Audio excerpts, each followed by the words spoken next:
So we're talking about black skin, black hair this morning.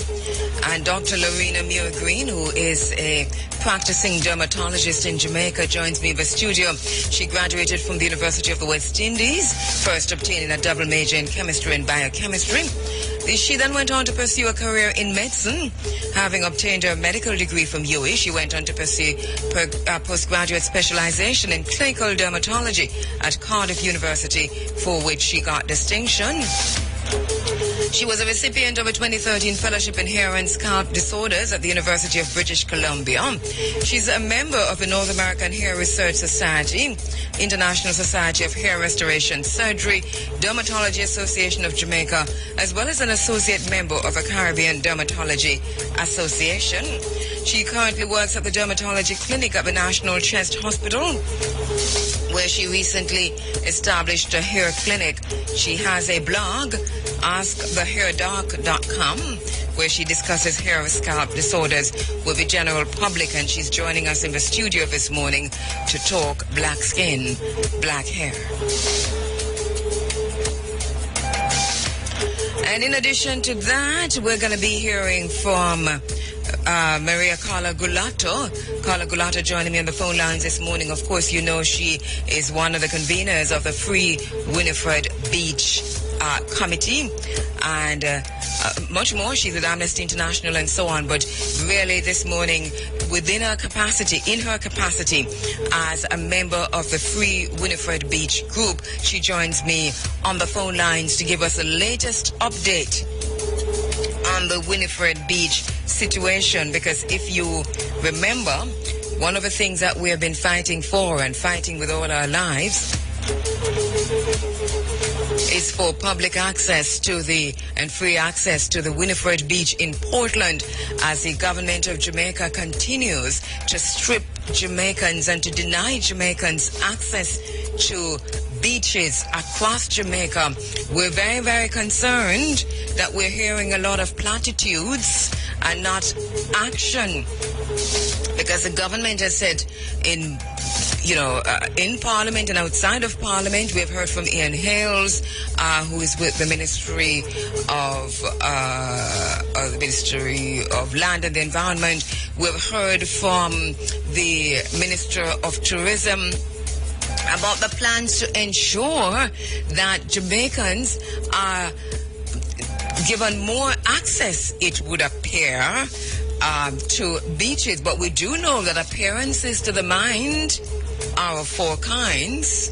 Things either are what they appear to be, or they neither are nor appear to be, or they are and do not appear to be, or they are not and yet appear to be. So I don't know.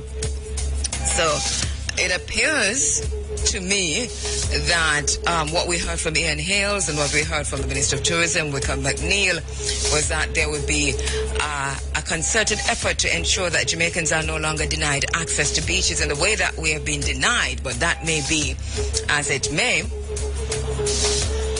And so the fight continues, a luta continua, but we say evitora is certa, meaning but victory certain. And so Carla Gulato and the team, the Free WineFred Beach Committee, they've been in court and out of court. And interesting that the UDC, allowed this to go so far. That means that the idea of the trust, the idea that government are trustees for the people, that this idea doesn't wash at all with government agencies. It doesn't. In other words, we the people are a bother to them. We the people are the filth on the bottom of their shoe, something to flick off and something to scorn and something to kick around, something to wash away. But we will not go away, and we will not be stepped on. So the WineFred Beach Committee, they've been in and out of the court, and now we have the final court date. It has come and gone, and what appears to be, once again, a kind of a victory. What appears to be a kind of a victory for the people for the people is what is coming out of the last court session. So Carla Gulato will be joining me on the phone lines to talk about that later on this morning. And then, as I said earlier, we're looking at black skin, black hair with Dr. Loraine Green, and we're going to be talking about the basic hair and skin care in black people generally. Going to be looking at common skin diseases in Jamaica. We're also going to be talking about skin cancers in Jamaica, hair loss, and so on. But we're also talking about identity and what it means to be black in terms of the black skin and the black hair. All right. Remember now that at 8:30 we have the cash pot draw, and then lots happening in the news, so we want to bring you up to date with some of what we're missing, because our attention, I know, is diverted with this whole question of what's happening with the NHT. First it was Chick V, then it's the NHT and the bailout mini in Trelawney. And yes, rightly so, we must stop and talk about that. We must be indignant about that. There must be some righteous indignation about the way the NHT, in its callousness and its arrogance, has decided to spend our money and then wants to tell us to go where the grass don't grow. When we question that, have you ever seen such a level of arrogance? Have you looked at the face of Senator Lambert Brown? And have you yet come to terms with the level of arrogance and the disdain that is spewing from his lips? Have you come to terms with that, or are you like me and you turn away in disgust from the television screen every time he comes on? It is a shame that someone who first defended the rights of the people now trample on the rights of the people and try to defend that. So we do have a right to be outraged at what has happened. 180 million for less than 10 acres of land in Trelawney, along with the out of many property. Listen. You know, what the Prime Minister doesn't know, this is Portia Simpson Miller, what she doesn't know is that whereas the NHT might have said to her, and let me not say what she doesn't know, but well, probably she doesn't, is that there were others long before now who were saying the NHT, who worked with the situation, who were saying that the NHT board had acquired the property. So it's not so good to go down the road that the NHT hasn't acquired the property. It's not so good to go down that road.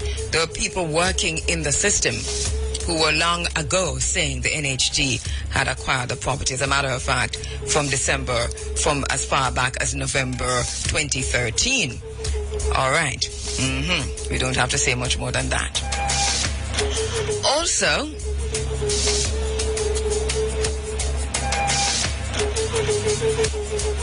this morning in the bottom line, we're arguing that if China is a development partner with Jamaica, not an economic competitor or a new colonizer, then security and protection must be a two-way conversation and not a walkabout in Chinatown, downtown Kingston. So that's what we're arguing in the bottom line this morning. So we've got a lot to get through. We want to open the phone lines later on in the program also, so stand by for that.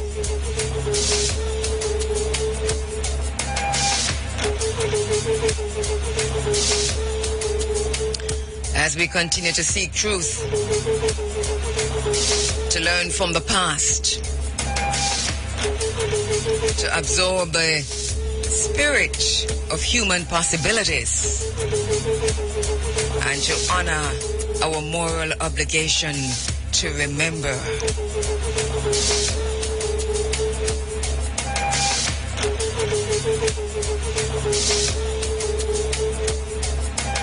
We're posing a few questions this morning also, and we'll do that later on in the program. Sometimes, and what I found out in my many years as a journalist is that sometimes the questions are more important than the answers.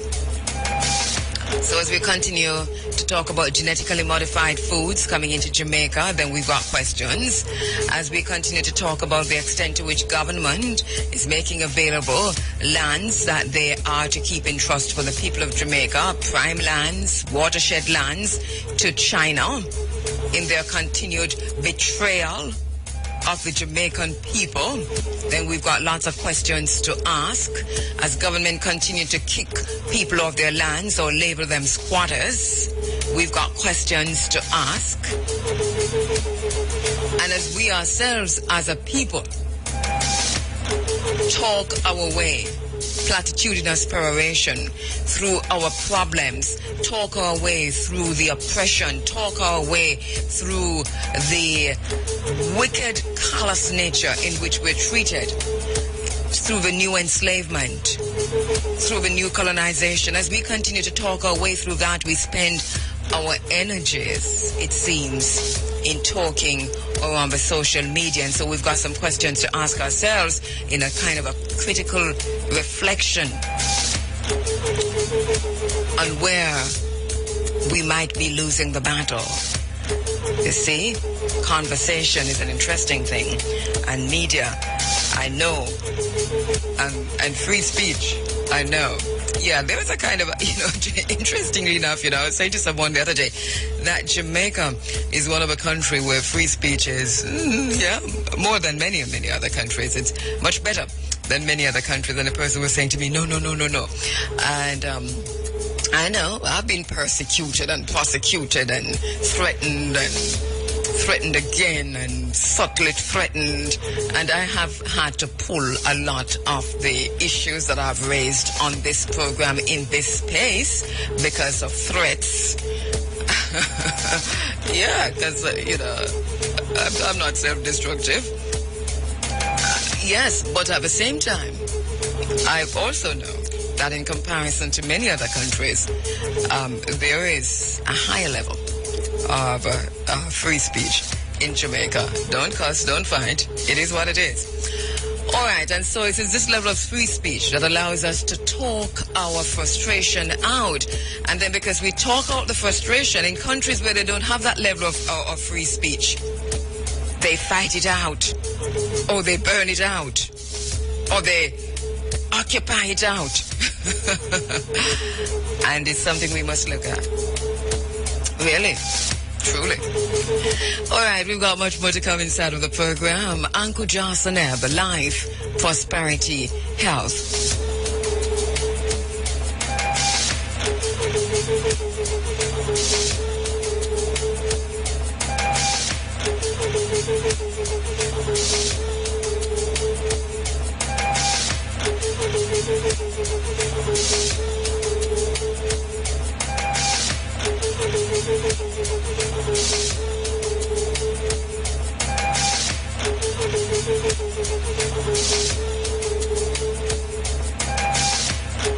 The essence of power is the ability to define someone's reality and have them live according to that definition as though it is a definition of their own choosing.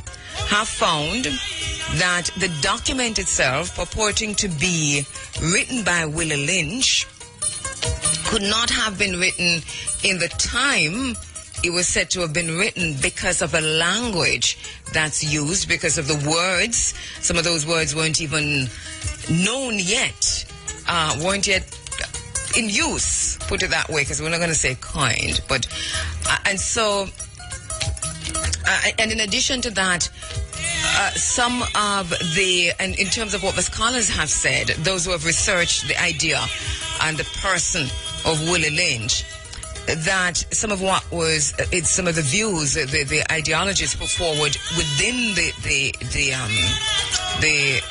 document are at odds with the historical fact, and that there is no record of this person, Willie Lynch, in the place that he's purported to have been at the time that the document is purported to have been written. So that the Willow Lynch, physical Willow Lynch, has been disproven. The document itself has turned out to be a false document.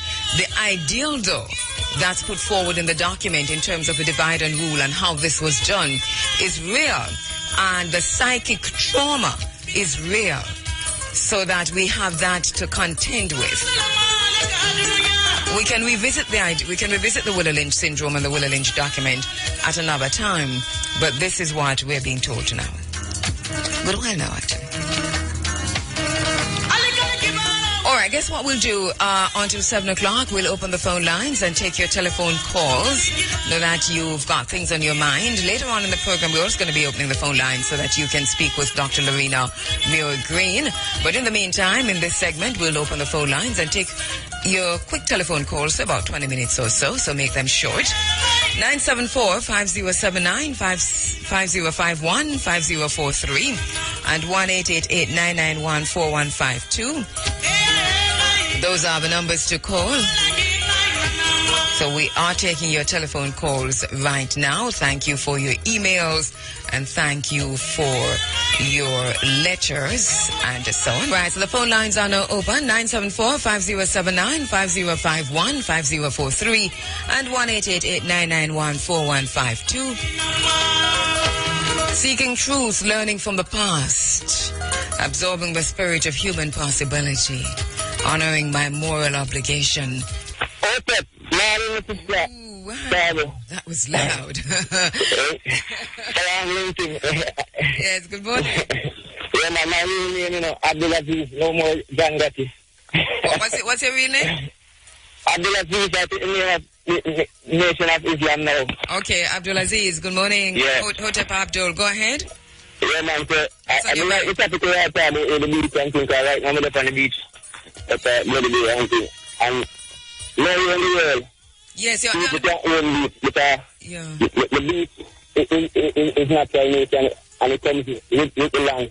All right, and you can't buy the ocean, you cannot buy a river, you can't buy things. Yes, you're sounding... So all of these things are political, administrative. All right, you're sounding very muffled, Abdul. You're very, very muffled. But we hear what you're saying. You're on the beach and holding that meds, but at the same time, lamenting the fact that, the beach should be free, but we are being denied access. And this is one of the things... People have political motive. Yes, of course. Much more than that. But thank you very much, my brother. Enjoy the beach. Yes, sir. Give thanks. Boy, I really do like the idea of holding a meds on the beach, 6 o'clock in the morning. Wow, sounding good, my brother Abdul. Sounding good.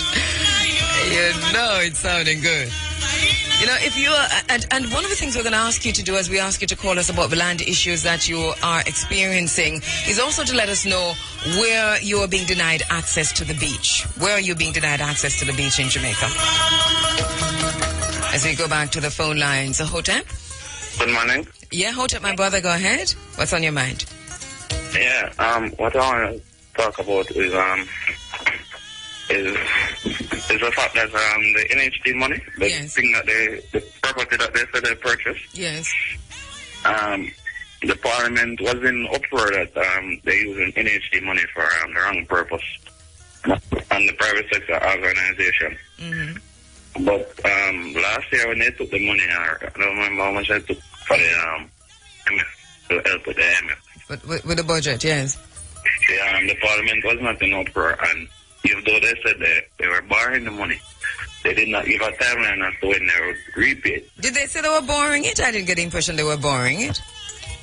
Well, when they took it then. Yes, when they stole it. When they stole it, they didn't, and nobody was in uproar over it, even though, according to them, it would make people's life better. Well, that's the thing too, and even for... yes, go ahead. Even though the main purpose of the NHD is to provide housing solution for people which they are not doing properly. Mm-hmm. If they're going to purchase a property and they could show accountability and use it to generate money, I think it is not a bad move. Even though that property right now is not... But let me ask you a question though, because you're showing accountability is one thing, but buying a 9-acre property for $180 million, You can't show accountability for that no matter how hard you try. Okay. You can't show accountability for that. And that is a good starting place. That is a travesty. That's an outrage. The problem, one of the main problems with it is most people are not receiving housing solution. Well, that's the thing. And for those... they have a lot of money to spend or that's the thing. That's the thing. So that means they could provide a lot more housing. They probably could raise the threshold in terms of what people get. I hear it's 4.5 now, but 4.5 really for to build a house. I mean, what do you expect people to build? But not only that, you have your land and you can't even access monies that you have been paying into the NHT forever for whatever reason. So for me, it's a travesty, it's an injustice, it's a wrong that has been done that must be righted. That's how I see it. Hotep? Hotep, Sister Kabo. Oh, greetings, my brother. Go ahead. I'm here on a more family matter. Yes. It's the Jamaica Pledge Foundation. Mm-hmm. We are here asking the Running African family to assist us in providing some jobs for at-risk youth that we support. All right, tell us about the foundation. What is the Jamaica Pledge Foundation? The Jamaica Pledge Foundation supports senior citizens, disabled, fatherless youth, and at-risk youth. Right. And we have established under the basis of crowdfunding. We don't want any one person to sponsor us, because when one person sponsors anything, they sort of want to manipulate it. Right. So we assist persons with crowdfunding that everybody that fund have a say in it. Mm-hmm. So we are how to create jobs for 9 persons before the 20th of December. And we want $150 from everybody, from not everybody, but 6,000 persons. That will give us $900,000, and we are creating jobs. The jobs that we are creating now, the small business that we are trying to create is for a restaurant, or call it a deli, right? Mm-hmm.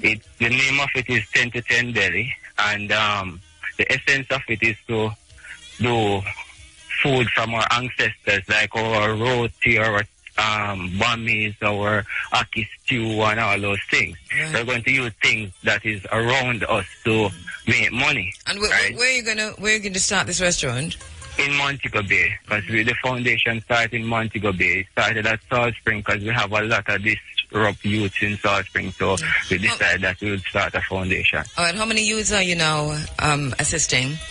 How many youths are you now assisting? Well, we have 52 kids who have lost parents that we assist, and then we are just assisting 9 youths right now to provide jobs for them, because we cannot take on more because we don't have a lot of funding. And so we're going to provide jobs for 9 youths. Okay, and these 9 youths you're thinking through the restaurant. How do people get to you? My number is 324-7999, or they can send us a email at the Jamaica Pledge Foundation at gmail.com. That's the Jamaica Pledge? Yes, Foundation at gmail.com. And what's your name? And it's Safari McIntosh. All right. Okay. Thanks, Safari. Thanks for calling. Yes, ma'am. All right. Thanks very much, Gabby. Hotep? Okay. Yes. Good morning. How are you? Good morning, Gabby. Hi. How are you doing? I'm doing fine so far. All right. What's on your mind? The 150 million, something like that. The 180 million? 80 million. Yes. Yeah. Every time I hear that sound, it's in my heart. Mm-hmm. Yeah. I think most of us have that reaction, especially when we think about the extent to which there's homelessness in Jamaica. Kabu, a woman like you, see? Mm-hmm. You were sent by God to help us. Yeah. And I think that I am my ancestor, and I think that we all came that way, realizing our purpose. Realizing our purpose, I think, is what each and every one of us need to do.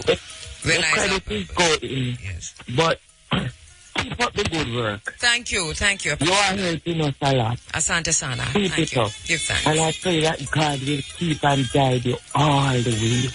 Asante sana. Yes. Asante sana. Greetings to Nasterland. Greetings. Yes. You know, we were listening to, I think it's the 13th. We were listening to other station. I think it's Straight Up. Yes. With Brother Jerry Small. And we were listening to an interview with Mr. Bruce Golding. Yes, I heard Prime Minister. Yes, I heard it. Concerning the, concerning the Pinnacle issue. And, you know, when we listen, you know, we came to the conclusion that if, you know, we said this and that about Babylon, but Babylon is what it is, you know, and Babylon will never change, you know? Yes. But let's deal with our family now. Yes. If all whom it concerns, Rastafari, how will I include everyone? Yes. And stick together, you know, in a cohesive, collective way and occupy that space there. You know, we would definitely get different. And refrain from threatening people in the media like myself who take up issues like these, because I had to step back from the Pinnacle situation because of the amount of threats that came my way. Yes, disrespecting our beloved Regent there, Miguel Lon. Yes, so when I heard people disrespecting Miguel Lon, people who supposed to be our family. So when I heard the interview, in the scheme of things, when I heard the interview with Jerry Small, and Bruce Golding, Golding, because we knew this, and it has been said that one of the issues that dealt Pinnacle, the blow that Pinnacle was dealt in terms of the progress that was being made, was that family members, and I don't mean Howell family members, I mean family members in terms of the community. Were at odds and disagreed publicly and intervened to stop progress, a progressive situation. Now, we can talk about that publicly or we can leave it. I'm telling you, it's sad. It's sad. It's very sad, you know. And I hope that the black conscious family learn a lesson from this, you know. I mean, it's terrible. We seem to be our own demise in lots of cases, you know. Yes. And we need to step up and realize that it's only when we come together and put aside all these petty kind of egoistic kind of vibes. Yes. We can it all together. Yes. We can champ Babylon. Yes. When I heard that interview, I thought to myself, I said to myself, you know, the most dangerous thing and the cruelest thing that can happen to any group of people is when a group fights against itself. A great race, a great people can only be destroyed from within. It's difficult to destroy a great people and a great race from outside. And as we continue to destroy ourselves from within, I think some critical reflection is needed. We have to look at ourselves in the mirror and ask what our motives are. When we respond, when we react. Agree. Yes. Agree. Give thanks to there with Bruce Golding and Jerry Small. But, you know, what came out of that is what we've always known and what we've said in the space in terms of the what happened. You know, there's a question that's at the beginning of the book, The Destruction of Black Civilization. Is that book? All right, I'll soon tell you which one it is, but it asks, what happened to the people of Sumer? Now, it's a question, what happened to Pinnacle? What happened to the people of Pinnacle, and what happened to the fight for Pinnacle? As we go to the phone lines. Hotep? Yes, greetings, Sister Andrea. Yes, Hotep, my brother. Yeah, man, excellent. You know, I will have to come together in the manner of I show it, you know, with tolerance and understanding, you know. Yes. And it will happen, you know. It will happen. You know, originally I had talk about what was mentioned about the Willie Lynch syndrome and the Willie Lynch letter. Yes. You know, just, you know, we understand as Rastafari that a lot of things from the Bible is not historically true. Yes.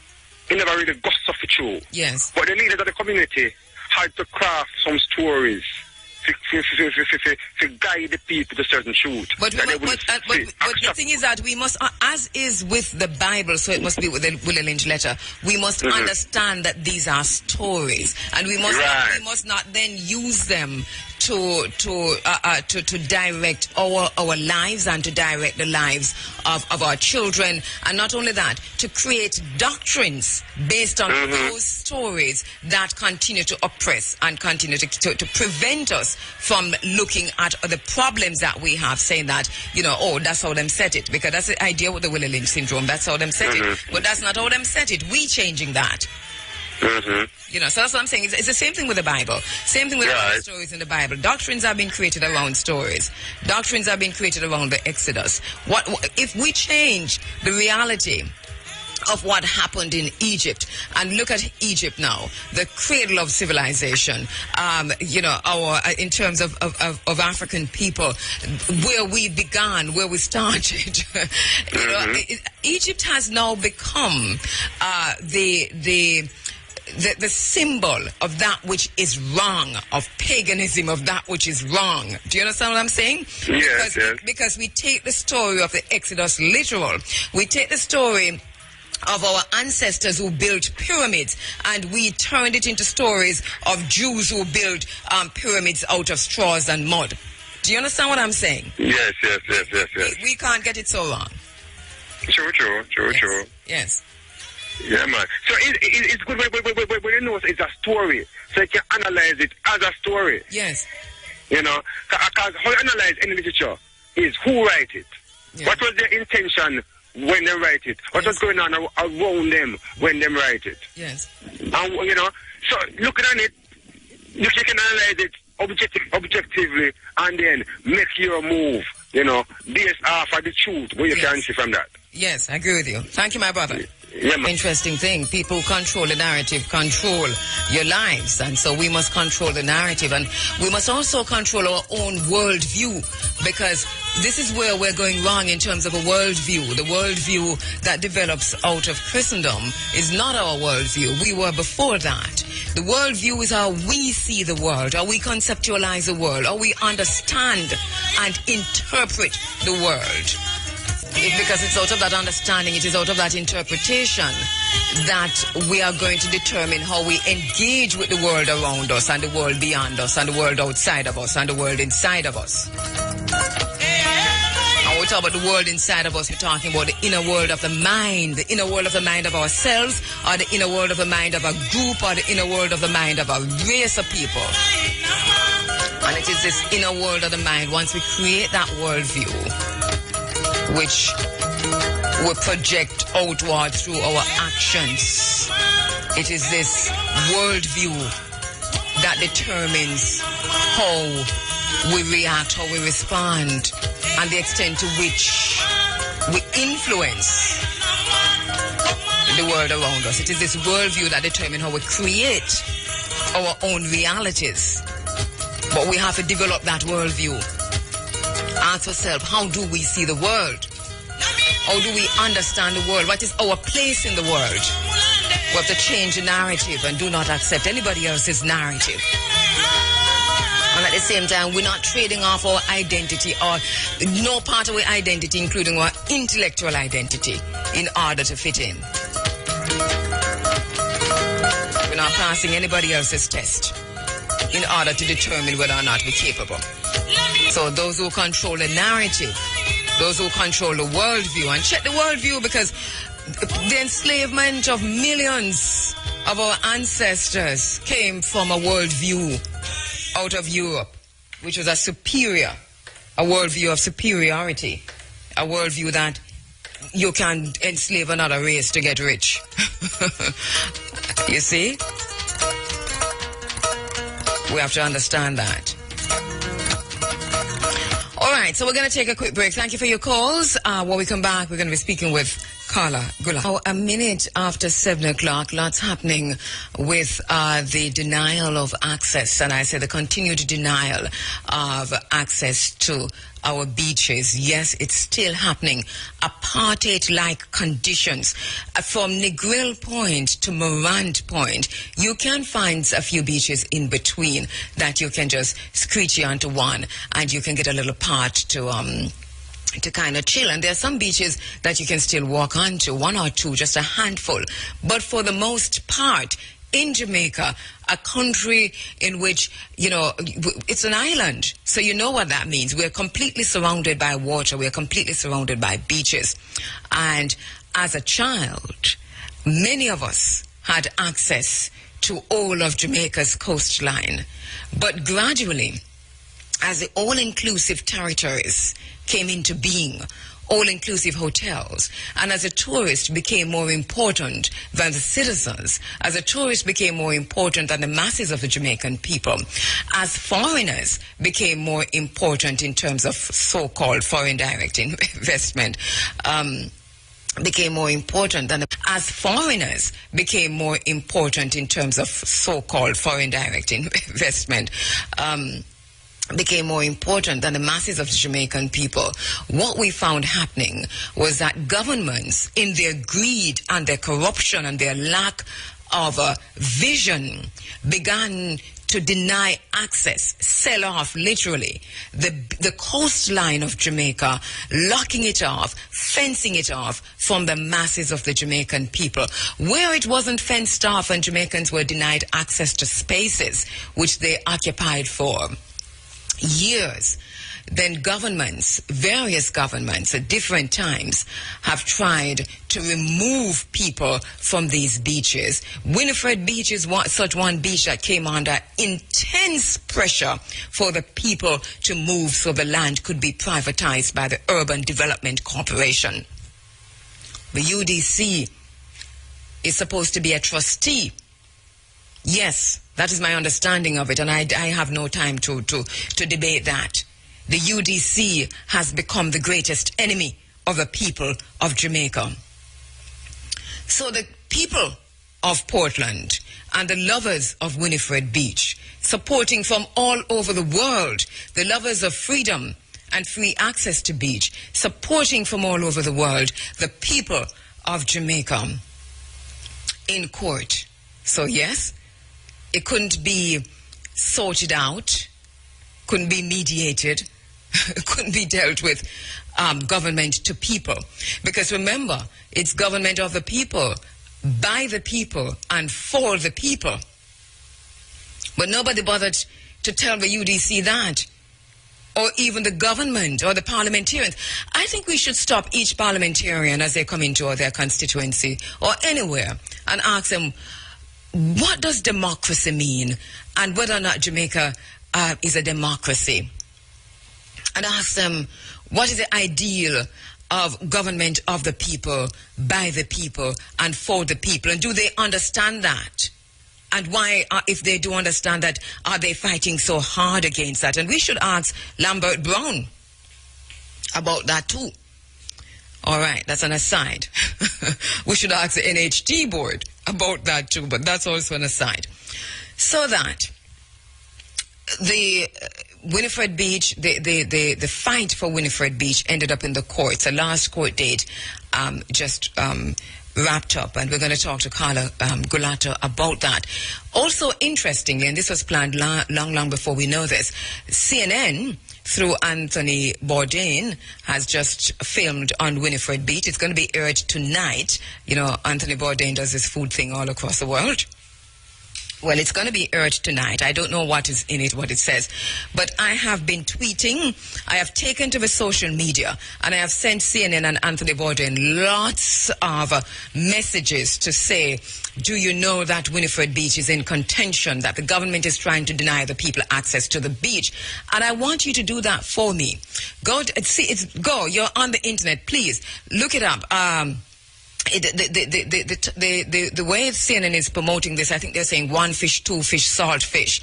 And I'm just adding free WineFred Beach, because a lot of this was filmed on WineFred Beach. One fish, two fish, salt fish. Hashtag free WineFred Beach at CNN, at Bourdain, Bourdain. Please tweet that out now for me, for the people on social media. Please go to your Facebook pages and write that to CNN. I've also said to CNN that maybe now you will come and cover the debate on access to beaches in Jamaica, that you have done this on the beautiful WineFred Beach. So we're joined on the phone lines by Carla Gulato. Carla, good morning. Good morning, Andrea. You look fashionable. passionate today. Thank you very much. Thank you. When it comes to, as you know, Carla, and so are you, when it comes to our ability and whether or not we are denied access to a place like the water, like the ocean, like the sea, like the sand, I am very, very passionate about that, and I know you are too. You are absolutely right. And I think people do not realize how far we reach with the fact that there is no more space for Jamaica to use the beaches. Because WineFred Beach is an example, but look at the north coast. You can drive through for miles and miles, but if you want to take a swim, you better reach 300 kilometers after, because there is no way between one hotel and the other one to access the sea. None at all, and we're building more and more hotels, and the more hotels we build, the more we fence off and wall off. I saw driving through discovered Runaway Bay just recently, a wall looking like the wall that's going up between Palestine and Israel, and the one that had gone up between the two Germanys. I saw a wall just the same going up in Runaway Bay, and I thought, and this wall is really blocking off nothing apart from the beach, access to the ocean, and that's an interesting thing. But that is what is happening across Jamaica. So it's really an apartheid-like situation. But I must congratulate the people of Portland, the Free WineFred Beach Committee, and the activist who said not WineFred Beach. And you led one of the leaders of that group, Carla. You've been in court for how long? You there, Carla? Think we lost her? All right. She did tell me she was having some difficulties with the phone, so we're going to hang up and call her right back. But you know, in Israel is now building a wall, and it's miles long, and it's as high it's as high as anything you've ever seen, and it's thicker than anything that you've known, and it cannot be penetrated by anything, not even a bomb, not even a smart missile. I don't know what can destroy that. And Israel is building this wall to separate itself and to prevent Palestinians from having their own state. And this is the kind of situation we see happening in Jamaica when it comes to the beaches. All right, so Carla, you're back with us? Yes, there was a little sabotage, but I came back. All right, here you are. Brilliant. So Carla, how long has this... No, first of all, give us a background to the WineFred Beach saga. It's a long story, because WineFred Beach has always been a public beach since ever, and is a sort of heritage place for Portlanders, which become a national place in the holidays. I think that you got some pictures of the crowd when it's like Easter Monday, Heroes Weekend. There are people coming from all over Jamaica to enjoy the beach. It is a public beach. Behind the beach, by the way, there was a rest home, which was very useful because it was sheltering in case of emergencies, Asians, homeless, whatever. In 1976, the beach was donated by a gentleman to the community of Ferril. And there was a trust which was administrating the beach. In 1976, UDC acquired the land. It has been very difficult, and it is still difficult to find out how this happened. Because according to the various investigations, there never was a meeting, or there never was a statement, a decision from the trustees. So somebody which was administrating the beach sold the beach to UDC. The reason why is because some land taxes were not paid by the trust. Since then, nothing happened until 1994. People were using the beach. And then in 1994, there was the first attempt from UDC to take over the beach. And there were some huge riots in the area. People were blocking the road, fighting, etc., etc. So UDC decided to leave it as it is. And then they came back again 5 years ago with a little piece of notice on a tree on the beach stating that all the vendors which are there should have been going away within 2 weeks. From there, the struggle started. I am very proud that they asked me to assist them. I'm not an expert in environment, but I'm a lover of WineFred Beach because I'm a Portlander. So we create a team which became the famous Free WineFred Benevolent Society, composed from a lot of people from the area, some people from outside, even some people out from Jamaica. And we started to fight, stating that beach is for Jamaicans. UDC was not particularly satisfied about that. We were trying a couple of mediation. It never worked out. We end up in court. And can you hear me? Yes, we're hearing you very well. I know, I feel fear, because before I know you had that disconnection, yes. We got help from a person which I want to remember today, John Maxwell. John Maxwell was helping us a lot, not only writing on the media, but also giving us some useful tips, because he was sitting on the National Beaches board. So, he was telling us. And I noticed also with the research that he had a lot of information in terms of the research. Right.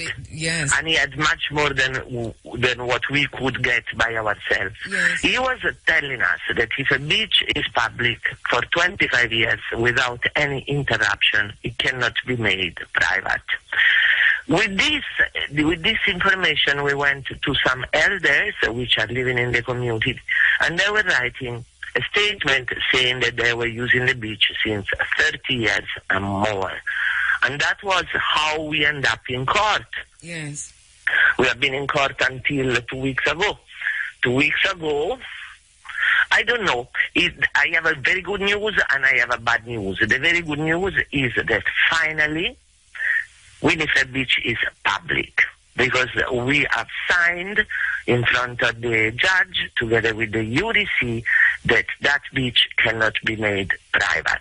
All right. And that is very good news. That is a win, Carla. That's a win, because the idea, I know that there was an idea to make that beach private and to build condos, a resort on the beach. So the fact that out of many years of back and forth in court, that this is coming out now, that WineFred Beach is a public beach according to the order by the judge, and it cannot be made private, is something to celebrate. But I hear you saying it's good news and bad news.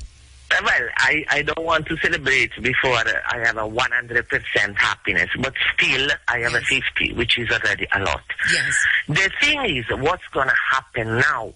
Now, remember that WineFred is part of a big property which has been acquired by UDC, which is including all the land between the beach and the main road, including the poor rest home, which is falling apart, because since UDC took over, nobody used it, nobody could fix it, it's there, dead.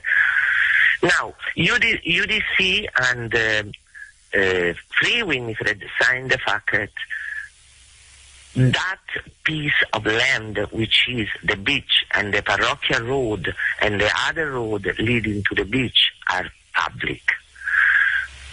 No, say that within the 90 days, UDC has to send to court and to our attorneys the new land title. Okay. Where UDC is somehow cut off from the rest of the property and become a public beach. Good news. But what's going to happen now? Because nobody can discuss with UDC about who is going to run the beach. Okay. And you know, Andrea, that a public beach in Jamaica can be still a beach with a fence, can be still a beach with an entrance fee, can be still controlled by UDC. Yes. I was reading on the newspaper 2 days ago that UDC is trying to find somebody to run Dance River Falls. Did you see that? I saw that, yes. So why they wanna come and take WineFred Beach from the people?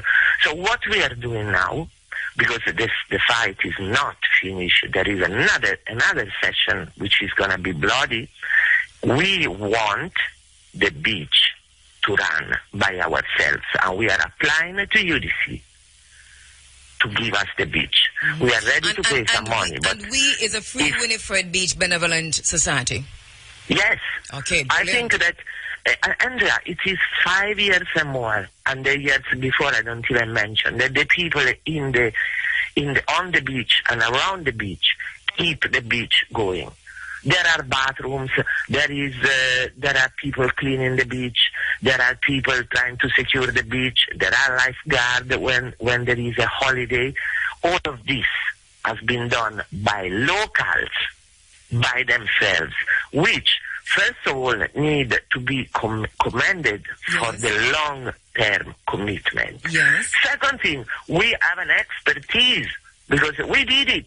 Yes. So people can come and talk on top of whatever that the bathroom needs to be implemented. We are ready to do it now. Yes. If we get the beach, but we cannot afford with the little bit of money that we have to work some implementation and 3 days after UDC come down and tell us to evacuate the beach. So that's why we decided that the next part of the struggle is, now that is a public beach, we are ready to control the beach at our very best capacity. We want it. All right, so we're halfway there. The victory is halfway won, right? And so, la luta continua, e vittoria is certa. The struggle continues, but victory is certain. So, Carla, what it seems like to us now is that we're going to have to put our shoulders to the wheel, sit down again as before, knock heads together, and see what the strategy should be going from here. And it right, to be because that's the next you one. see, if you, on the other hand, you have to be down to earth. If we decided to try to run the beach, we have to do it properly. Yes. So we will have to draft a plan.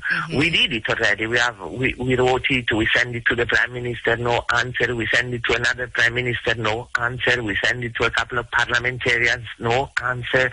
We send it to the MP in Portland, which has ignored the full issue forever. So it's not that politically we have any support, but the support is coming from the people. Yes. And another thing that should be added, what you said before, public beaches, plural, because what happened at WineFred, it's happening in other places. Yes. And if there is not a different policy on public beach, that may happen over and over and over. I'm happy to save WineFred Beach, but I would be much more happy if we have a rules, a regulation, and a law, which is allowing people in Jamaica to go to the beach without spending $1,000 Jamaican dollars in trans fee. Yes. WineFred Beach, though, is ground zero. WineFred Beach is a symbol. WineFred Beach becomes now the standard by which, in terms of how we go forward. And there are many fights. Many battles out there in terms of the beaches in every single parish in Jamaica where we've got a beach or two. And I'm sure that person's listening now in Hanover, in St. Mary, across the North Coast, in St. James, in Negril, are saying, okay, great. Now we are halfway there in WineFred. Because, WineFred, very public and has been doing this for many, many, many, many years. And sometimes it seemed as if it would not happen. But halfway there now. I know the strategy is being developed in terms of how to move from here. So we hope to talk to you again very soon, Carla, in terms of how we go. I know CNN was there recently filming Anthony Bourdain, and my question to you was, and I'd ask you publicly again, did this come up at all? Do they know about this? Do they know the contention that we have with WineFred Beach? Well, I'm happy that CNN will show up something concerning WineFred Beach tonight, but I am more happy if the support comes from Jamaica. I'm happy for help from abroad, but we should try to help ourselves. Agreed. And the other thing is that CNN thing might be somehow making it famous all over the rest of the world. But we the people, are we ready to struggle? Are we ready to fight? Because we cannot expect that somebody from outside will do it for us. No. Maybe we can do it together, but we should be leading whatever is happening in Jamaica for Jamaicans. I agreed with you, Carla. It always works when the problem is internationalized. Right. But the question, but I don't know if CNN even took it from that angle. I'll be watching that. I have to watch it myself because I was not on the beach when it happened. Yes. So honestly, I don't know exactly what has been. I'm sure because I know that they were interviewing some of the people which are fighting. So I'm sure that they got some interesting point. But I cannot say a word until I see it, and I will be watching it tonight. Later on this evening. Yes, I'm asking you, Andrea, I want to ask you a favor today. I want to I cannot call all the names, but I want to thank you. All the people on the beach, Cynthia, Joy, Madge, Doreen, Dongu, all the one, and all the one which has been working. Yes, Nobody knows them. Yes. Nobody knows them. Yes. And the little people on the beach, they have been struggling and struggling and struggling. They should be famous.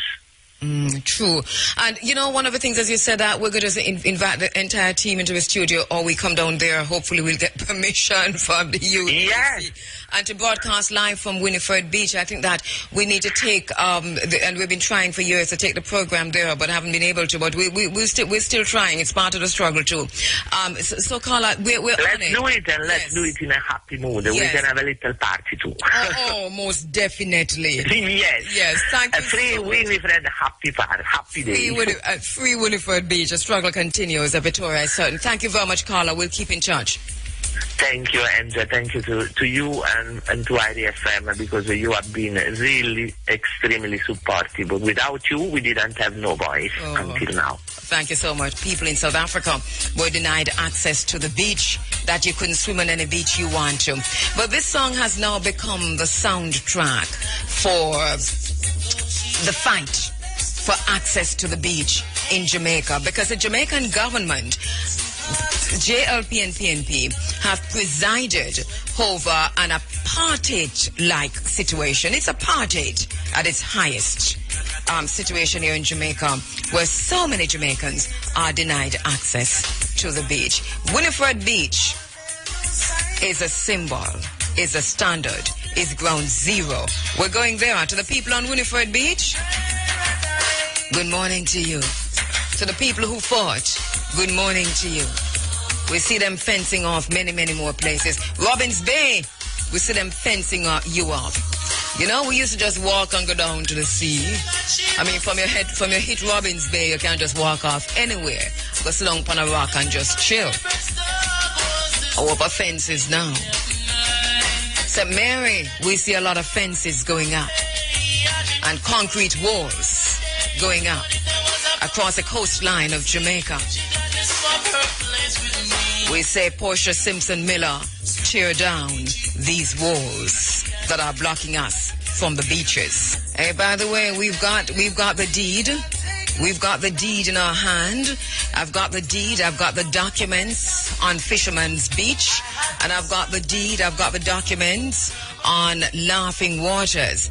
And unless something gone seriously wrong, just like how we don't know UDC come to control WineFred Beach, we know that we've got the deed that gave UDC control of Laughing Waters. But we know that in that deed, it also says that this must remain a public property. So we want to ask UDC a question, and sometimes for us, the questions are more important than the answers. How come Laughing Waters is a private place?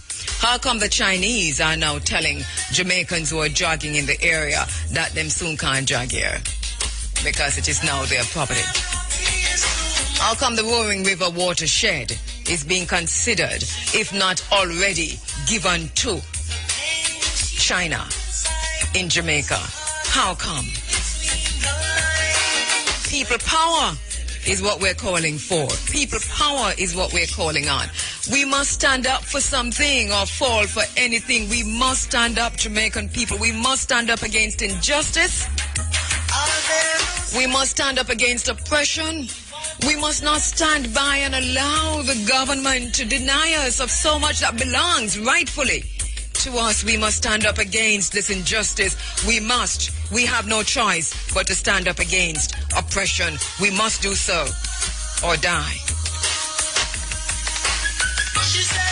At History African on Twitter says, power to our freedom fighters. It was a similar situation that happened with Laughing Waters and the UDC, my queen sister.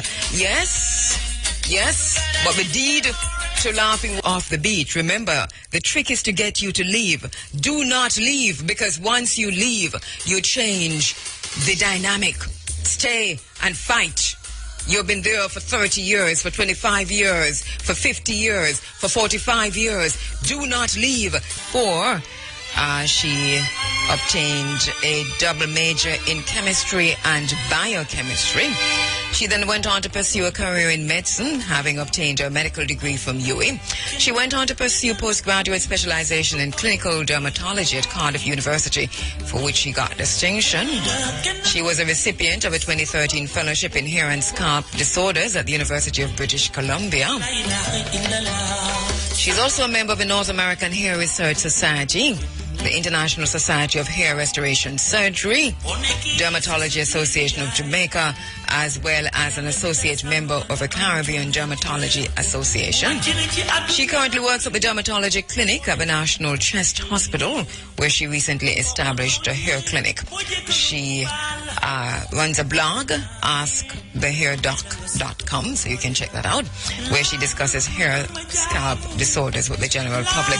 In a little while, we'll be talking to her. We're talking about black skin, black hair.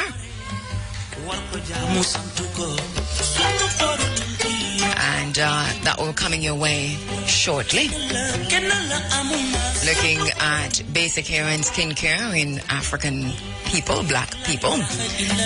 She's also going to be focusing on some of the common skin diseases in Jamaica and zooming in on skin cancers in black people. We don't hear a lot about that. Hair loss, identity, black skin, black hair within our own context. That's coming up shortly inside of the program. In the meantime, we've got a few questions that we've got to pose. And they are all random questions. So bear with me while we pose them. We think the questions are more important than the answers. The answers are usually in the questions, you see. Later on in the bottom line, we're going to be talking about China. And the bottom line this morning is arguing that if China is a development partner with Jamaica and not an economic competitor or a new colonizer, then security and protection must be a two-way conversation. So one of the questions we're posing this morning in this space at this time is China a development partner in Jamaica, an economic competitor in Jamaica, or a new colonizer in Jamaica? We must answer that question, and we must determine what China is in Jamaica. Once we answer that question, then we can also determine what our engagement with China will look like.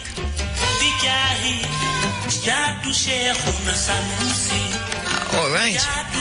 And here's another question. How is it that in 2014, in a country with one of the largest UN peacekeeping missions in the world, tens of thousands of people can be killed, and no one can even begin to confirm the death toll? How come? How many dead in South Sudan? The official figure is 50,000. It could be 1 million. The UN, the largest UN peacekeeping mission in the world, is in South Sudan. And they said they have lost count of the number dead. How many dead in South Sudan as the war rages on over oil? China in the middle. South Sudan has been locked in a war for over 11 months. It's not making the mainstream. It's not making the Western news. UN, Africans, the AU, nobody knows. We're being told that the raids are happening on homes, entire families, entire communities, entire neighborhoods are wiped out, and the bodies of the dead burnt on the spot or carted off in trucks and dumped to be forgotten forever. How come in 2014, in a country with one of the largest UN peacekeeping missions in the world, tens of thousands of people can be killed and no one can even begin to confirm the death toll? 50,000, 1 million, 2 million, we do not know.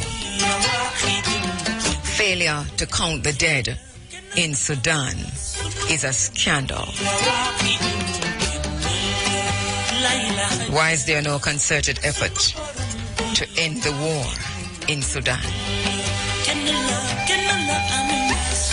And here's another question, and I did tell you there were random questions, but I think the questions are more important than the answers. We had a large peacekeeping UN force in Haiti too, and cholera broke out, killing thousands of Haitians, and no one has paid. What's really happening in Nigeria? Of the hundreds of girls captured, 219 girls kidnapped from Chibok by Boko Haram are still missing. Still missing. 219 young girls. It's not funny. 219. Put 219 young girls in your yard, in your mind, where you are now. Just put them in your mind, in your yard.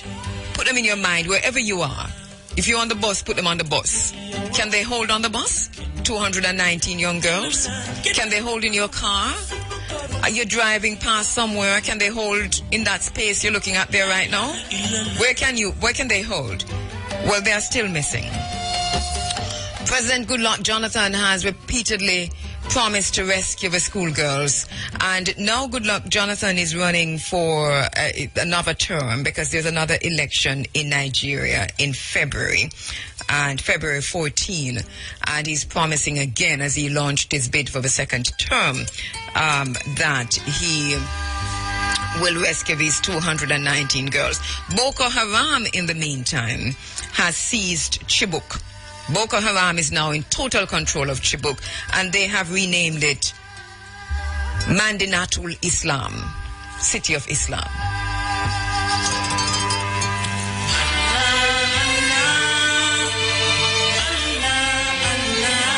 Here is another random question. Which way is Jamaica going on GMOs, genetically modified organisms, and food sovereignty? And who speaks for us on the Codex Alimentarius? Who speaks for us? Where is Jamaica going on genetically modified foods? What do we know about genetically modified foods and products and plants and so on coming into Jamaica? And what voice do we have on Codex Alimentarius?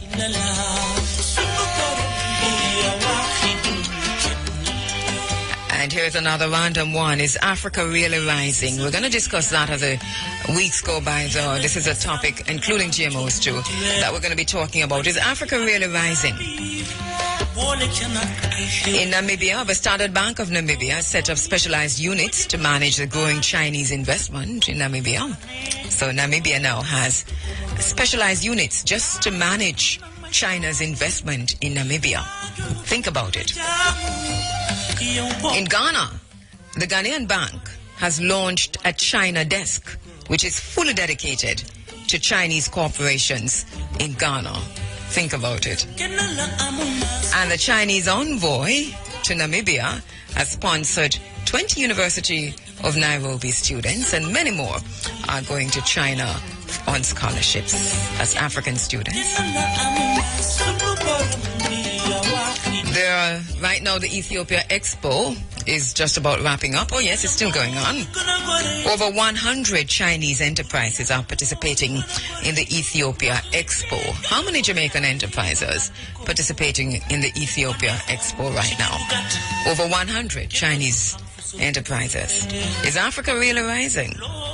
Who controls the narrative on whether or not Africa is rising? It's going to take us back to the world view.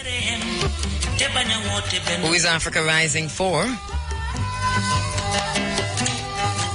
And is growth in terms of statistics the same as transformation in terms of reality of the lives and the livelihoods of people? So as we stand by to speak with Dr. Loraine Green,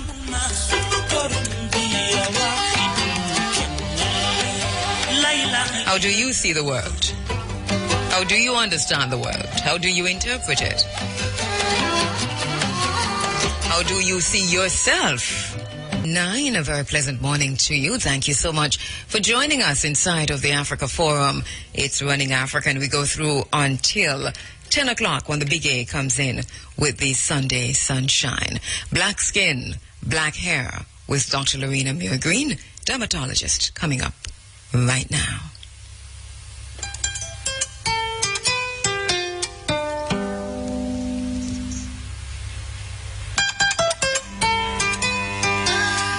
To you, my friend and sister, Sonia Stanley Nair at Culture Doctor. Morning to you. Seeing you on Twitter, 10 minutes now going up to 8 o'clock.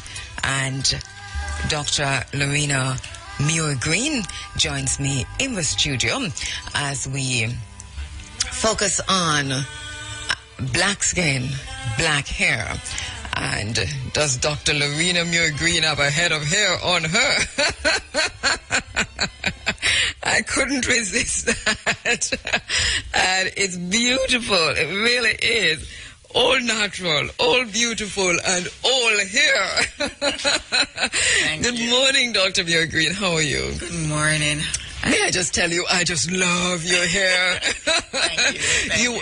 I don't need to hear anything for you. I don't care about your qualifications. You are qualified for this segment of the program, just presentation-wise, can I tell you? All right. Beautiful, beautiful. All right. We've talked a little bit about your achievements and that you've been so involved.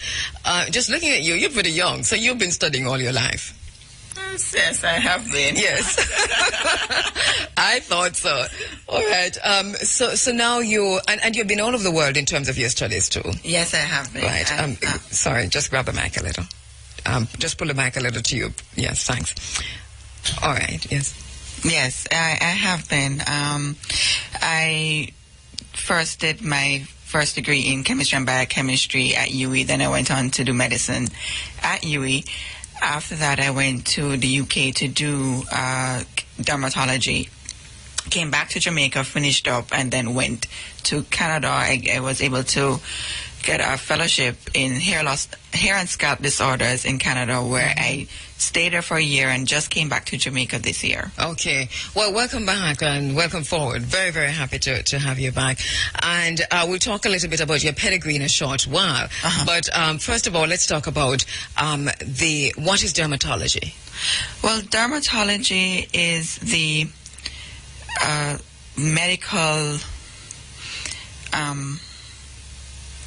it's the medical specialty that deals with the skin and the appendages of the skin, meaning the hair and the nails. So skin, hair, and nails, that's what we do. So most people, when they hear dermatology, they think just skin. Yes. But it's skin, hair, and nails. Yes.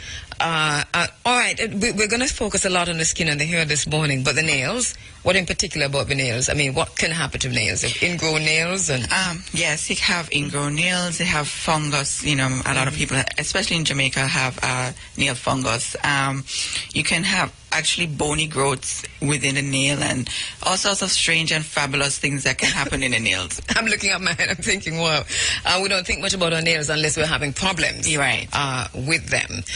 But this morning we're focusing on black skin, black hair, which that would be of relevance to almost all of us here in Jamaica. 99%, at least 95% of Jamaicans would be interested in a conversation such as this. So what makes black skin black and black hair black? Okay, what is special and unique to us is that for black skin, everybody, what people don't understand or people don't know is that every human being, no matter what race you are, has the same number of melanin producing cells. It's just the amount of production of the melanin, which is the pigment that you see in our the skin color, is different. So what happens in black people specifically is that we produce more of the melanin, and that's why our skin looks the way it does. In terms of the functioning of the skin, it's no different from any other race. It's just the skin is the first line of defense in a lot of things in our body, pretty much. I mean, it's the largest organ in the body, and basically it has the same thing. You have the top layer, which is called epidermis, the fat below, and basically you have the layer of water that is within the skin. You have all sorts of fats within the skin, ceramides and all of these fancy stuff that keeps the water layer nice and plump, so that you know how young skin feels, and when you touch it, that's how if it's all functioning well, it looks and feels good. And then from the immunological perspective, where the skin has lots of I would say immune cells, or your not red blood cells, white blood cells that are responsible for trying to protect any organism that comes in, breaches into any cuts into the skin, all of that. So it's a really, a functioning organ. You just don't think of it in that manner. And it's interesting you should say that it's a functioning organ, because that really, you don't see it that way, because when you think organ, it's in the heart, the lungs, right. but definitely not the skin. Right. But you say it functions. Right. It's an organ, meaning what? It breathes, it lives, it feels it. Right. You have all of the sensory, or you have the nerves within the skin. You have the blood vessels that provide the skin and the nutrients to the skin. You have your skin actually interacts with the moisture around you, depending on how much, like for instance, the type of you can actually lose water from when you're very hot. Skin can be dry. You feel when it's humid, the skin feeling clammy. It's very interactive.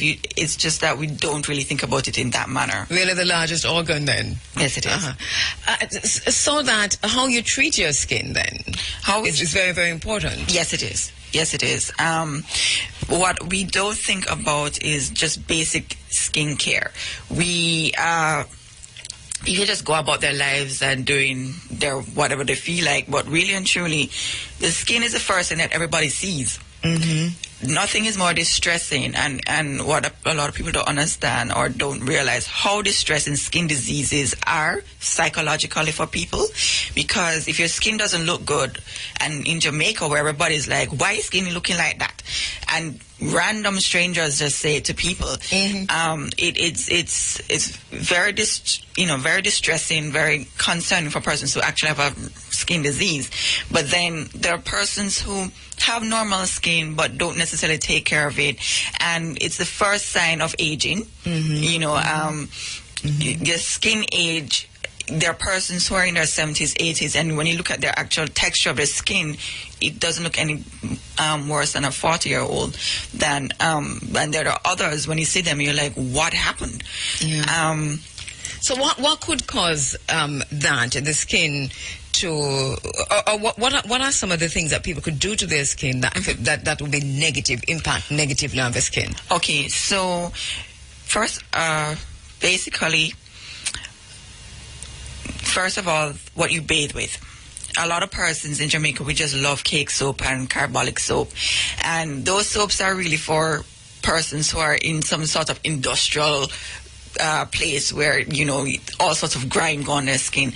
It's not necessary to use something that is so stripping. Like carbolic? Yes. I mean, it's very popular now, and every day we're telling people, please don't use carbolic soap. Please, begging you. What does carbolic soap do? Because, you know, there is an old wives' tale in Jamaica about carbolic soap. You must have that. I mean, it's in the folklore. I know. It's kind of antiseptic, but it's... Oh, it is? Yeah, somewhat antiseptic, but... So it strips the skin, you're saying? Yes, it does. Dry you out. And the more dry you are, especially as you get older, because older skin is drier than younger skin, the drier you are, the more you itch, and then the more you scratch, and then more things happen, and you just keep going and going and going. That's the number one thing. Bathing with a soap or something that is moisturizing, that is one thing. Next thing is to use lotion.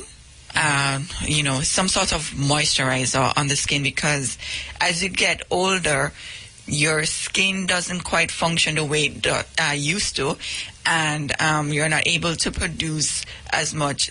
Well, in older persons, they don't produce as much fat in the fatty layer in the skin, and so you lose a lot more water, because you need a fat to hold back the water, which is necessary to keep the skin feel.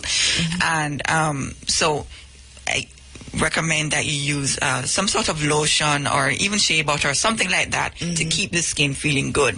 That's the first step.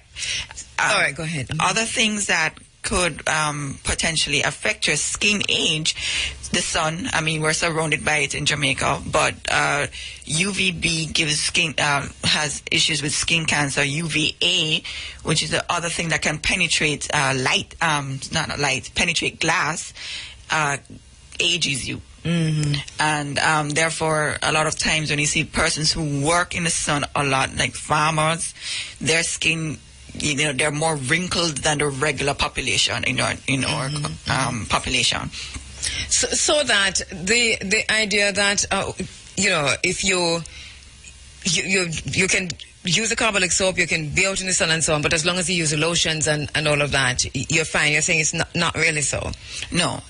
It's skincare has to be something that you do on a daily basis. You can't just go out there and just abuse the skin and then years later think, oh, because abuse of skin, it's happens today, but the result you see years later. So a lot of persons, especially myself, I had sunburns as a child, and then now I'm actually seeing the effects as an adult. Oh, you're seeing it? Yeah, they're not that much. People call them freckles, but they're not freckles. Okay, well, maybe I'm a bit far from you. All right, so now you're seeing the effects of the sunburn. Yeah. So you're saying that how you treat your skin years ago, it might just manifest. It would not necessarily manifest immediately, right? But over time, you'll definitely see what damage has been done. All right, hold for me, Dr. Loraine Green. Black skin, black hair is what we're talking about this morning. Quick break with the questions of Dr. Loraine Green as we talk about black skin, black hair in this segment of the program. So, Dr. Green, let us talk a little bit now about what I know everybody waiting for us to ask about, because we talk about the soap and the sun and so on. But then there is this big thing that happens not just in Jamaica but across the world, even in China, which is the bleaching of the skin. How does that really affect the skin in terms of the damage? What the worst case scenario? Well, with the worst case scenario, it all depends on what you're using to bleach the skin, because there are several agents that are being used out there. The most common in our setting is the steroid creams. Steroid creams have their use in medicine. We use it a lot for like inflammatory conditions like eczema and those kind of things. So that is what their purpose is for. But when the side effects, when you want to use it illegally or illicitly for the side effects, which it bleaches out the skin,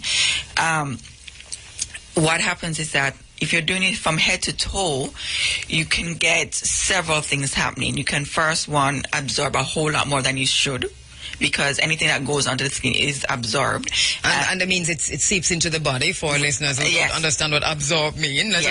So you can actually, whatever you use on the skin, you're saying it will be absorbed into the body. Right. Past the skin and go inside the body. Yes. Yes.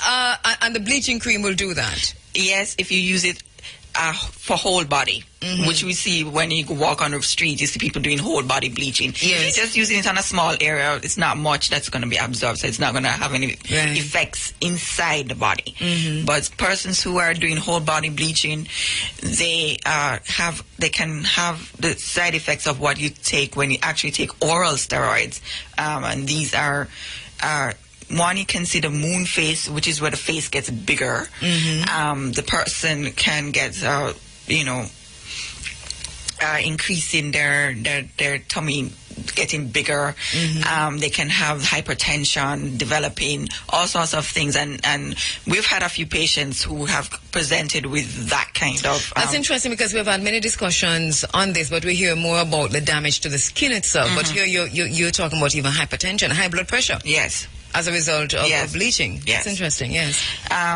There haven't been a lot of studies or data collected, unfortunately, but there were some persons were saying, I think it was a study in Nigeria that was saying about its effects on women the children of women, the babies of women who bleach. And I think that they may be a little bit small for birth. Small birth weight for the expected thing. But unfortunately, with a lot of black diseases out there and black everything, there are not lots of studies done, data being collected. It's a whole lot of in terms of, and it's a good point you make in terms of the things that impact and that affect people of African descent, that we tend to cite the research that is done for Europeans, other races. Yeah. And so why is it that we don't have enough of this kind of research being done about black people? Although I know a lot has been done on melanin. Well, a lot of the high-tech things or equipment that you would need are not in our countries. I mean, they are not cheap to get. They're not cheap to maintain. Depends on the infrastructure of the system, getting the studies done, how many people you actually have available, how many doctors are available to do these studies. It's so many variables that are out there, and it's really sad, because it is in the countries that have who are more resource, rich. Not many black people are over there, so they're not going to care about what we are. Right, unless they're going to be studying how to kill black people. But which is what a lot of them do. But what's interesting though is that we were talking this morning about worldview and what that means in terms of how we see ourselves in the world, and what the narrative and how we view ourselves now and for the future. And I think part of that in correcting this deficit that we have as a race has to come from research, has to come from science and technology. Yes. But somehow we're lagging behind. I think it's the general belief or just apathy by our different governments not really realizing how much science can truly benefit us, because we put a lot of effort into business but not realizing tourism and IT, and then science gets pushed behind, and science runs the world, really and truly. That's true. And I hear now we're still congratulating and applauding the Ministry of Youth and some of the work that they have been doing, because we've been looking at it, some of the works behind the scenes and the Ponder Corner things and so on, trying to reach the youth where they are. But this idea of saying to young people that the service industry is a future. Service is what you look to. Service is what you go into. When science and technology is really where we should be focusing our attention. I think we really are sending the wrong message to our young people. But to come back, Dr. Loraine Green, to bleaching on the skin, and I know we kind of went off on that tangent, because we were talking about the studies on how how exactly are black people impacted when you do like the full body bleach, and what happens when it seeps in? And you were talking about hypertension as one of the side effects of that, and that study out of Nigeria which shows that the unborn child is also appears to be impacted by bleaching also. Here in Jamaica, a lot of persons, when you talk to them about bleaching, they really would rather bleach. They'll face the consequences. Do you think that there are enough information is not available to them as to what the consequences are? They are, for the most part, I would say, not entirely, but we have done, as an association, Dermatology Association of Jamaica, especially in the last about 5 to 10 years ago, gone into schools talking about the side effects of bleaching and talking about the skin side effects, meaning directly on the skin, the whole body acne, which is very hard to get rid of. Sometimes people get in skin ringworm that takes up almost the entire body. The easy bruising, and not be able to have the skin integrity that you want to have. We have done some sort of public health work, but with respect to that, people are aware of it because they are aware of the stretch marks. They see their friends and them say how them skin bust up and them get them skin, with the fungus and everything. They are aware of those things, but because of it's a mental. I call it mental anguish, because really and truly what we're suffering is from body dysmorphic disorder, which is a term meaning that we are not happy with what we look like and who we are, and so we need to modify in every which way to appear the way that we think looks better or is better appreciated in society. And so this is called body dysmorphic disorder. Yeah. And it's interesting because I know that when you talk about bleaching, we get into the questions of identity. I know that whether or not people love themselves as Africans.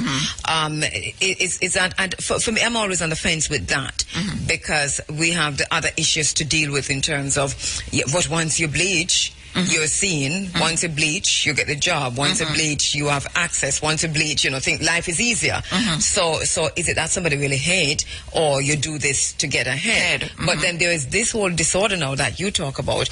Tell me how that present, body dysmorphic disorder. You will, to the most famous case is, what's his name? Michael Jackson. He started out, Gladwell. He says that he has vitiligo. We will just work with that. But you can work with that. But the whole everything changed, and the whole nose being changed, and how many times he's done plastic surgery. And there are lots of persons who are addicted to plastic surgery. That they present that they come back again and then they want this fix and they want that fix. The persons who we're not really that much affected, but we do have a few persons with anorexia nervosa and bulimia nervosa where they starve themselves to eat. Those kind of eating disorders, they all come under body dysmorphic disorder. And for us, with our identity, I think even though we've accepted that straight hair is how we're supposed to be walking around, when you talk to persons about, okay, you have a hair disease, a scalp disorder, and you need to go back natural, and they're looking at you like you have horns coming out of your head, and there's no way that they're going to do it. And yet they're going to say, oh, the hair was so tough, them can't comb them hair. And I'm like, well, if I at 14 years old can get up and go, you know what, I'm going to learn how to comb my hair. Then, and I'll just say, as I said before, you got a head of hair. It's a whole lot of natural hair. You've got a lot of hair, and it's all natural. Yes. All right. So other people understand that it must be. You're a little bit late this morning. You know that. Okay. All right. Not saying anything about the hair because it's not. It's just combed. Right. All right. But so you're saying that part of this body dysmorphic disorder. is what when people are not comfortable with themselves. So we see this not happy with themselves, resulting in bleaching and so on. And then let's take it to the hair. Then where you've gone, what can we do to our hair to damage that? Because we talk about the skin, the bleaching, and the soaps and so on. Okay, for our hair is very unique. Our hair is the damage that we can put onto our hair mainly has to do with how the hair is structurally itself. Our hair is not as strong as we think it is. It's actually quite weak. It's actually very easy to break our hair. They've done studies to show this, comparing African to Asian to European hair. It's easy to break. It doesn't have the coating of natural sebum, which is the oils that we produce from the scalp and from on our face. You know, person with shiny face, that is the natural sebum. Even you say it's not in our hair? It's not. It doesn't flow down our hair because our hair is curly. Running African, and we're speaking with Dr. Loraine Green, dermatologist, black hair, black skin. And Dr. Green, just before we went into the break, you were telling us about black hair. Yes. And that because it is curly, it doesn't absorb, it doesn't have the oils from the face and so on. No, the oil from the scalp, which we produce, does not, it doesn't travel down the hair like other races because it stays mainly or maybe about the first inch or a half going up the hair. But other races, it goes easily. Once you transfer and you comb the hair, it goes straight down the hair shaft very easily. That's why their hair gets very oily very quickly. Ours is very, very dry. We don't actually have enough water content. Our water content within the hair shaft is not the same as other races. We don't have certain certain fatty fats within the hair shaft like other races. So a lot of things put together makes our hair drier than everybody else's. And if the hair is dry, naturally it's weaker. Even though when you compare the amino acid content, which is the small unit that the proteins that make up the hair, which is keratin, all races have pretty much the same number of amino acids. It's just the hair follicle that is within the scalp dictates how the hair comes out. And ours is curved from inside the scalp. You don't have a straight hair follicle and then the hair curls outside. It curves from inside, and there are certain factors that causes it to stay curved. So our hair black people here is very, very curly then. Right. Tightly curled. Tightly curled. Right, because we don't describe our hair as being curly. Right, I know. Okay. I know, it's kinky curly. It's actually our hair is the prototype for curly hair. So every study that they do, they take our hair as a prototype for curly hair. European hair is a prototype for wavy hair, and Asian hair is a prototype for straight hair. Okay, so did you hear that? We are the prototype for curly hair nowadays. Just because sometimes if we just change a narrative, you know, and say your hair is curly as opposed to because language, because you know what it is. We have to deconstruct the language to deal with our own identities. All right, so that. You're saying that because of how the hair is made up, then it breaks easily. Breaks easily. It's drier than other hair types, and because of this, it's about a lot harder because you need the oil to actually decrease friction between the hair fibers to comb the hair, and that's why everybody says, "Oh, my head tough, I can't comb the hair," and just basic things that you'd want to basic hair care is lacking in the general knowledge out there. What should we not do to black curly hair? Okay, they think if you straighten it on a daily basis, like some people who will flat iron or the whole relaxing. That actually damages the hair because you're actually changing the configuration of the hair. There are other things that... what about the cream? Yeah, the relaxing of the cream. Okay. So and you know the cream gets close to the scalp. What other can the cream damage the scalp apart from burning it? Can it seep into the body like the No, it doesn't. It doesn't seep into the body. But what we found is that it's still a hot debate because there's a particular hair or scalp disorder that is pretty much only seen in black women, called central centrifugal cicatricial alopecia. Goodness gracious. I know it's a long name. Give us the abbreviation. So what I'll explain what it means. Alopecia means hair loss. Yes. Central means it's in the center of the scalp. Yes. Centrifugal means it spreads in a circular fashion, and then cicatricial means scarring. And what it means is a type of scarring hair loss that they think is related to the use of relaxers, but they've seen it in women who have never relaxed their hair ever. South Africans have done some studies, just like a few familial studies where they got 2 families who had it and tried to see if there's some sort of inheritance, and they think that it's inherited, but the person's what you do to the hair worsens it. Okay. Why it happens, we are not entirely sure. We know that once it happens, if you don't start from early, you will lose the hair quickly. And I've seen a lot of women coming in with this hair disorder.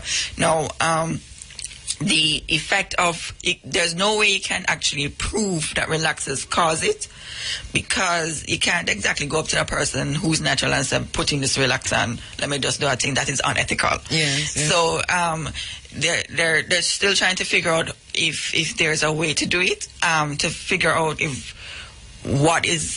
how much of an impact do the relaxers have on the hair loss.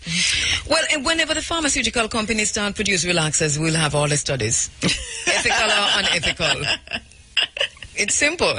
So moving right along, because since we don't have the studies in terms of that, but do you think then, though, from what you've read, from what you know from your own studies, I heard you saying that, you know, for women who put the cream in, the relaxers, that they actually you see more in them. You know, it will aggravate that situation. So then it means that there is a connection between the cream and... But they're also seeing persons who lock their hair. They also see in persons who put in braids. Okay. And so is it a pull on the scalp then? Or? There's a potential, but we're still trying to figure it out. So in terms of the creaming, because I have always maintained that bleaching the skin and creaming the hair is the same thing. You're saying that it's really 2 different things. For a lot of persons, they feel that they're locked into this belief that they can't have their hair natural. And what I've found in Jamaica is that there are persons who are they don't want to relax their hair, but they can't deal with having their hair loose, so they'll go and lock their hair, meaning dreadlocks.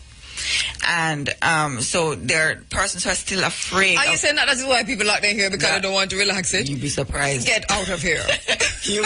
Not everybody.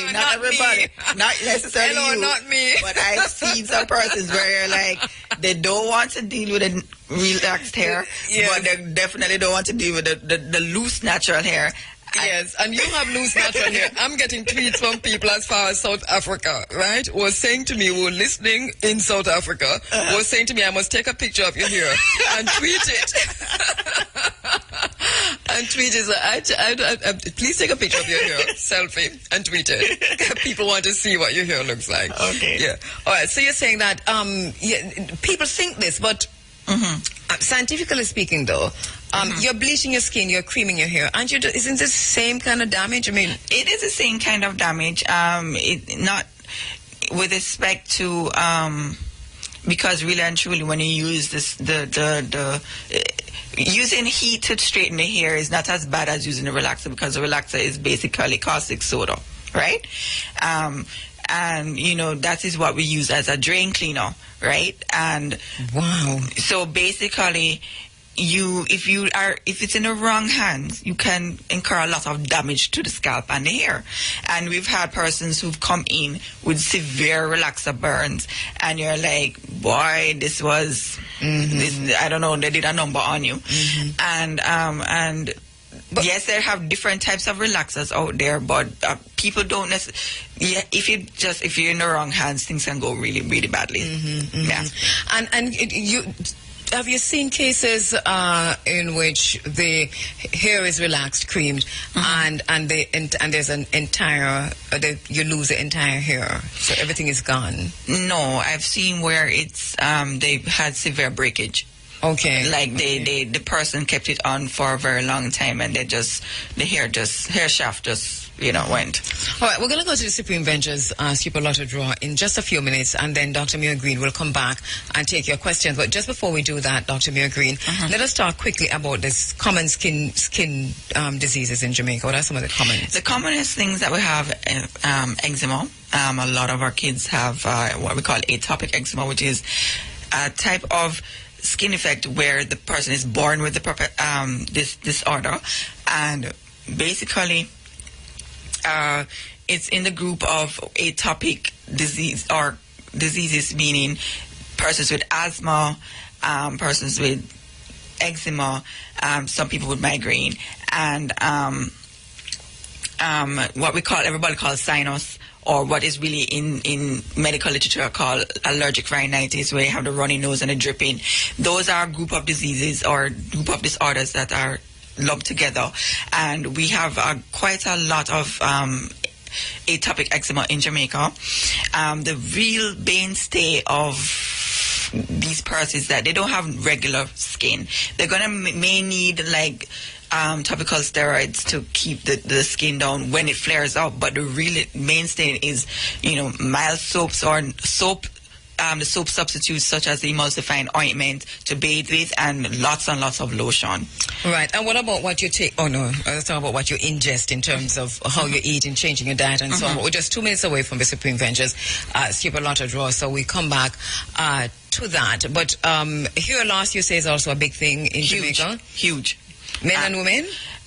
Men don't usually come in, even though they're concerned. They're mostly with male pattern hair loss, and a lot of our men tend to just shave their heads off. It's very concerning in other races because it's very obvious. But always, because of the hair type, it's not so obvious. Okay. With women, because of so many things that we're doing, I mean, weave has exploded in Jamaica. So a lot of persons have traction alopecia where they have loss of their front hairline, just from putting in so much hair in our scalp.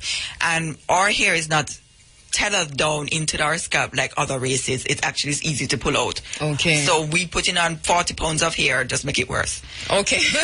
So there goes the weave. So we're going to come back at 9 o'clock and talk again to Dr. Muir Green about these issues, and also to open the phone line. So stand by now, because we're standing by for the Supreme Ventures Super Lotto draw, which is coming up shortly here. The top draw dollars, pick 2. We are back with you inside of the Africa Forum, Running Africa, and just want to say pleasant morning to you, Ms. Rosemary Green. Thank you very much for that quick call. And also Devon Evans, we saw you calling in just now. Thank you also. All right, we're speaking with Dr. Loraine Green, who is a clinical dermatologist, and we're talking about black skin, black hair. Just ahead of the news, though, just want to go back quickly, Lorena, so that when we come back we can open the phone lines to hair loss. There's discussion on hair loss in Jamaica. Yes. How prevalent that is, how serious, and whether it is in mainly men or women, and what causes it. We actually don't know the actual prevalence in Jamaica, because I think we haven't had like a registry of all the hair loss patients that come in. Because I work at the dermatology clinic at Kingston Public Hospital, which is actually based at Chest Hospital. The clinic is based at Chest Hospital. The number, because it's a tertiary referred center, not many persons are going to send on every single person who comes into a doctor saying, I have hair loss. And so we really don't know what the true prevalence is. And now that I'm back, I'm going to start trying to collect data to see what the actual prevalence is in Jamaica. But so far, mostly women are going to come more, because women are very concerned about hair loss, much more than men. And with respect to or women, just by just driving around the place or walking around the place, you can see that we are suffering from a lot of hair loss, because I see traction alopecia everywhere. The central hair loss, people can, with the one in the center, that long one that I was talking about, people can cover it up a little bit so you wouldn't necessarily know that they have it.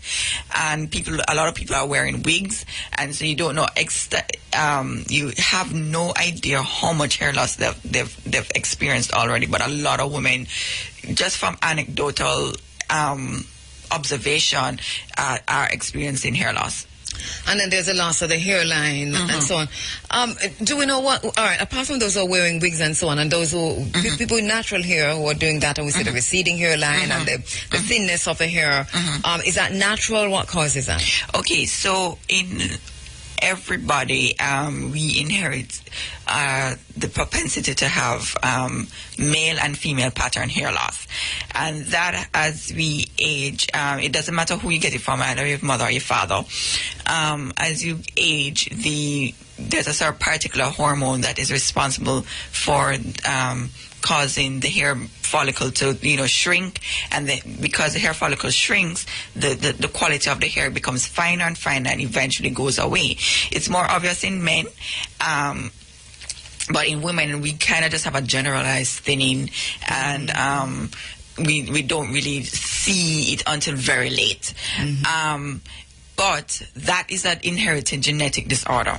Okay, but with all the other things that we do on top of our hair, we are we have like a double effect. So things can go south pretty quickly.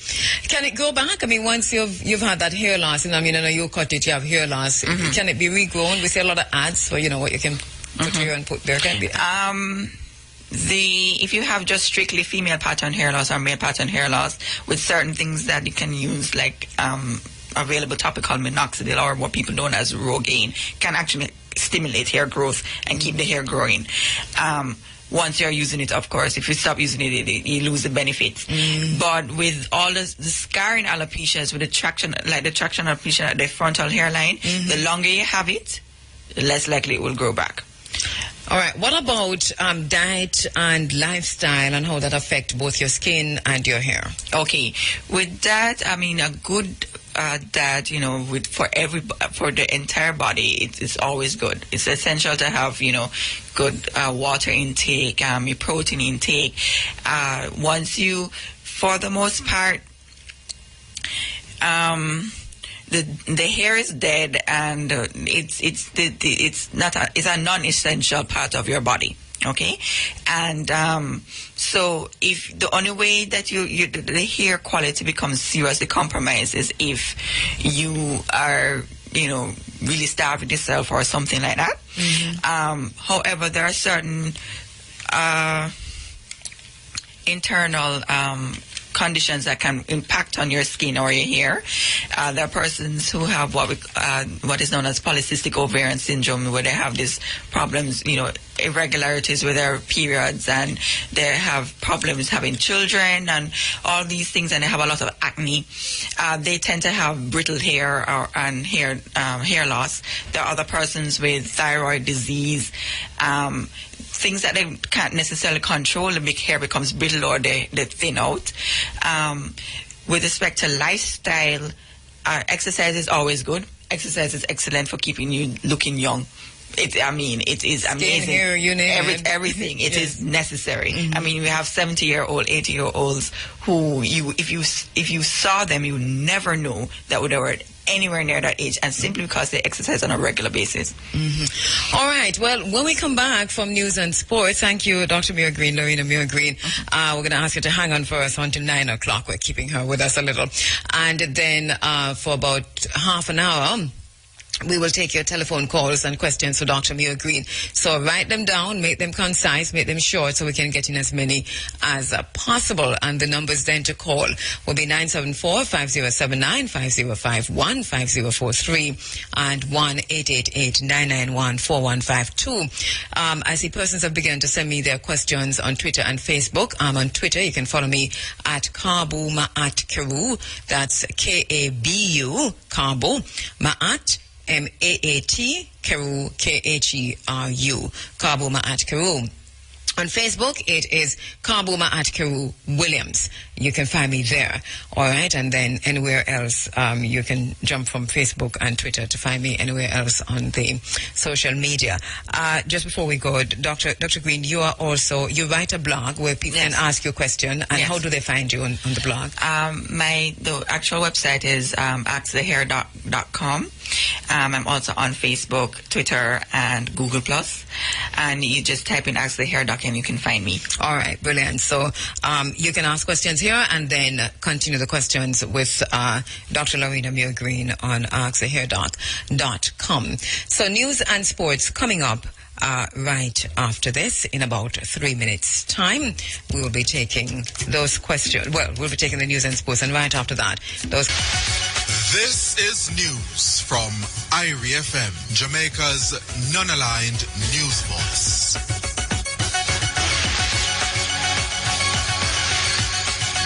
Good morning. I am Primrose Oliver with the local and international headlines.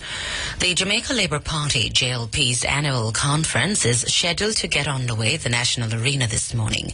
The conference is slated to begin at 10 o'clock. It will be held under the theme Austerity to Prosperity.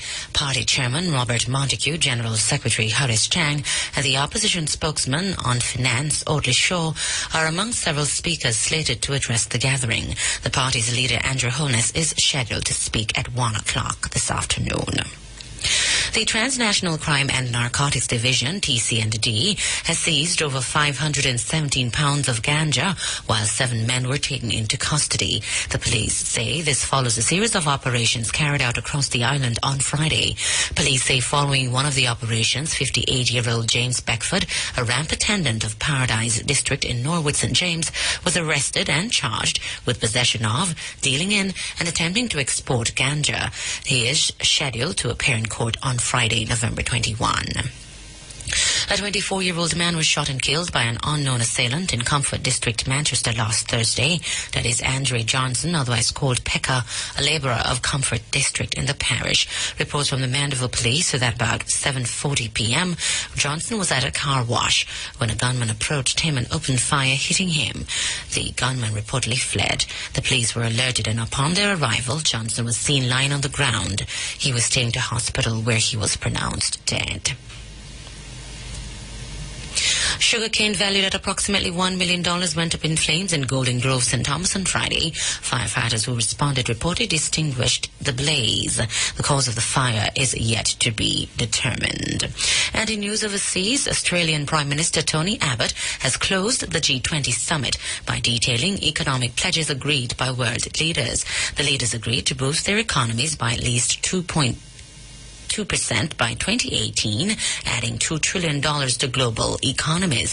Much of the summit focused on Russian President Vladimir Putin's position on the crisis in Ukraine. Finally, a video posted online claims to show that Islamic State militants have killed the captured USAID worker Abdul Rahman Kasig. In the video, a masked militant stands over a severed head, which he says is that of Mr. Kasig.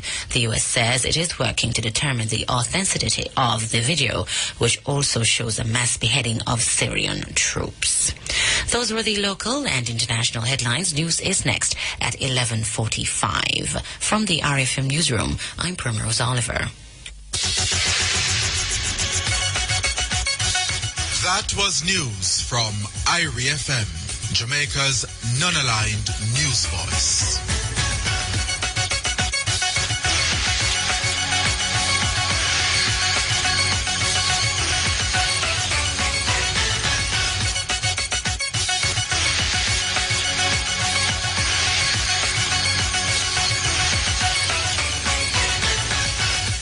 To really pulled out so many ones at the reincarnation of His and Her Imperial Majesty's anniversary. The reenactment. Thank you very much. And thank you to Vascaba. Thank you so much too, yes. Yeah. Yes, to the sister there now. She was talking about a lot of things that I never know. But what about people who she can answer after a hang-up? Yes. People with hairy skin. Like the Europeans and others who have hair covered themselves like animals, no disrespect. and the black people really don't have so much. And I think that the black man have lost more hair in a greater volume than the woman, to the point of baldness.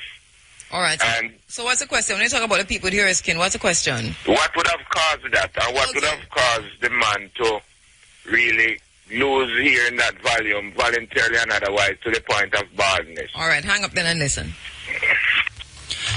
Okay, just to answer you for two things. Everybody has the same body surface of hair. Everybody. It's just that what happens is that there are hormonal factors or other factors in different races that makes them more hairier than others. It's just that our hair is so tiny on the body that you don't really see it, but every single follicle or every single pore on your skin, there's a hair there, you know. It's just that ours is not that obvious. Well, in other races it's more obvious. Why that happens, don't really know. Is it a matter of evolution? Possibly. And those who are closer to I'm just asking. Possibly. We just, I mean, you know, we can't complain. I mean, there are persons who, you know, they pay a lot of money to get rid of their hair, so I can't, you know. Yes. We shouldn't complain. No complaints at all. None. All right. We're taking it to. Yes, go ahead. And the other thing for the balding for the men, that is what I was talking about with respect to the male pattern hair loss. We inherit that from our parents. And, you know, over time, the hair follicle shrinks on the scalp. It shrinks over time, and they start to see less and less hair than the women. All right. Hello? Yes, Hotep, go ahead. Hotep, this is the brother Ross Darwitt. Ross Darwitt, greetings, my brother. Go ahead with your question. Greetings, and greetings to the doctor, and thank you for being there to bring this important subject to life. Now, I wanted to ask you, do you know which gland produces melanin in the human body? Okay, we have special, good day to you too, sir. We have special cells called melanocytes that the gland or organ that produces melanin is really the skin, and we have special melanocytes or skin cells that produces melanin. Oh, okay. Well, isn't it a fact that the pineal gland is where melanin actually emanates from? Well, we have in well, all right. Well, I know that you have the hormonal aspect. Darwitt, you also have your radio on, so your questions are coming back at us long after you've asked them. So do you want to hang up and listen? Yeah, right. I'm listening. I'm sorry. All right, thanks. All right, go ahead. Okay, you have your hormonal influence from within the brain itself. You have the melanin stimulating hormone that stimulates that gets released and stimulates the different the receptors in the skin to produce the melanin. Yeah. All right. I mean, there are several steps that I've omitted here because they have what we call tyrosine kinase, and that develop under the influence of dihydroxy dopa, and then that influences goes on to make the production of melanin. It's a whole complex thing, and yes, the pineal gland has some amount of effect, especially for melatonin, but it's all All right, I understand what you're saying. It's complex, much more than a simple answer to the question. Yes. It all comes from the pineal gland. Yeah. All right, so from Dr. Naya, he says, is it that the skin absorbs what is on it, but the hair cream is not? Some has to be in spite of a petroleum foundation. Well, let me say what you're saying, Jelani. You're saying for the doctor, is it that the skin absorbs what is on it, but hair cream is not? Okay. Some has to in spite of a petroleum foundation.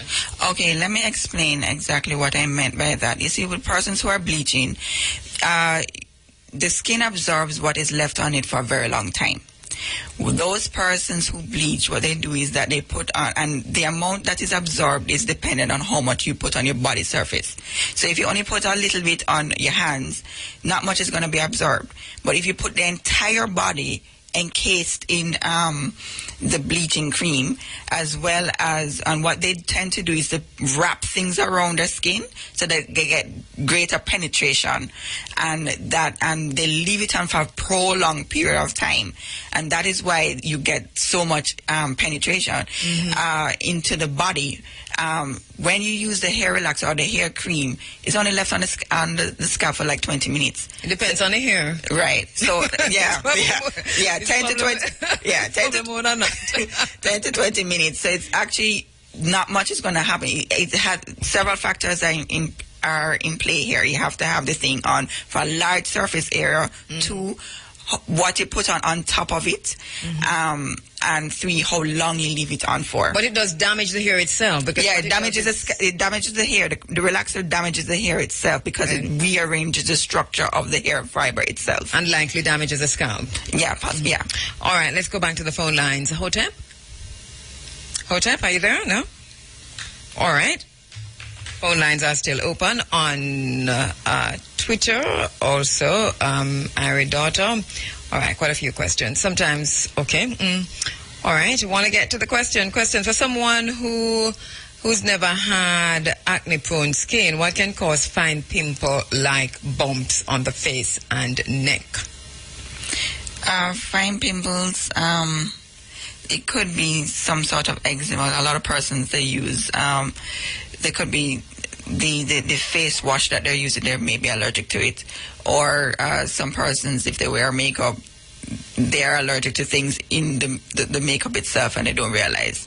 No, that sounds more like a eczema. Usually, you know acne when you see acne, the bumps and the pustules and all of those things, the pus bumps and the painful big ones. You know that. But if you have like a tiny, yeah. You're saying that it might be something topical that you're using? Topically using, or is eczema, or if it's a child, it's more likely heat rash. All right, let's go back to the phone lines. Hotep? Good morning, Kabo. Yes, Hotep, my brother, go ahead. Yeah, I have 2 questions, right? This is the same person that called you one time, long time ago about the feather, but I know that's not the argument this morning. They're running Africa. This morning about hair and stuff like that. True. I have 2 questions. I have a little daughter. She's 5 years old. And she doesn't grow a lot of hair at the back of her head. She more grow it on the top. And I'm kind of worried of that. Okay. And the other day she trim it out. She trim out the back. And so it's so low now. It's lower than before. Yeah. And the top is a little bit higher. She trim it out? Hello? She trim it out herself? Yes, she trim it out herself. Where she trim it out with? I'm gonna slap her. And so the next question is now, because I'm gonna listen. I listen to your program every time, Yeah. From Sex Wives to Running Africa, everything, and you're awesome, Yeah, man, go ahead. You're the greatest woman in Jamaica right now. Thank you. Go ahead. Yeah, listen now. The other question now. I'm a concrete truck driver, right? And so I do concrete every day, right? I work at a cement plant that mix concrete too. Yeah. Take out to various hair. And what cement does to your hair when it touches your hair? All right. Okay, hang up and we'll... So listen, first I want to know about my little daughter, the way her hair grow. Right. And the other one is cement. Yeah, I want to know why she grows so little bit of hair at the age of 5. She should have a lot of hair on her head and she's not. I don't know if she inherit that from me because I don't grow a lot of hair, All right, look here, hang up and we'll answer the question. Do you want more information, Doc? No. All right, okay.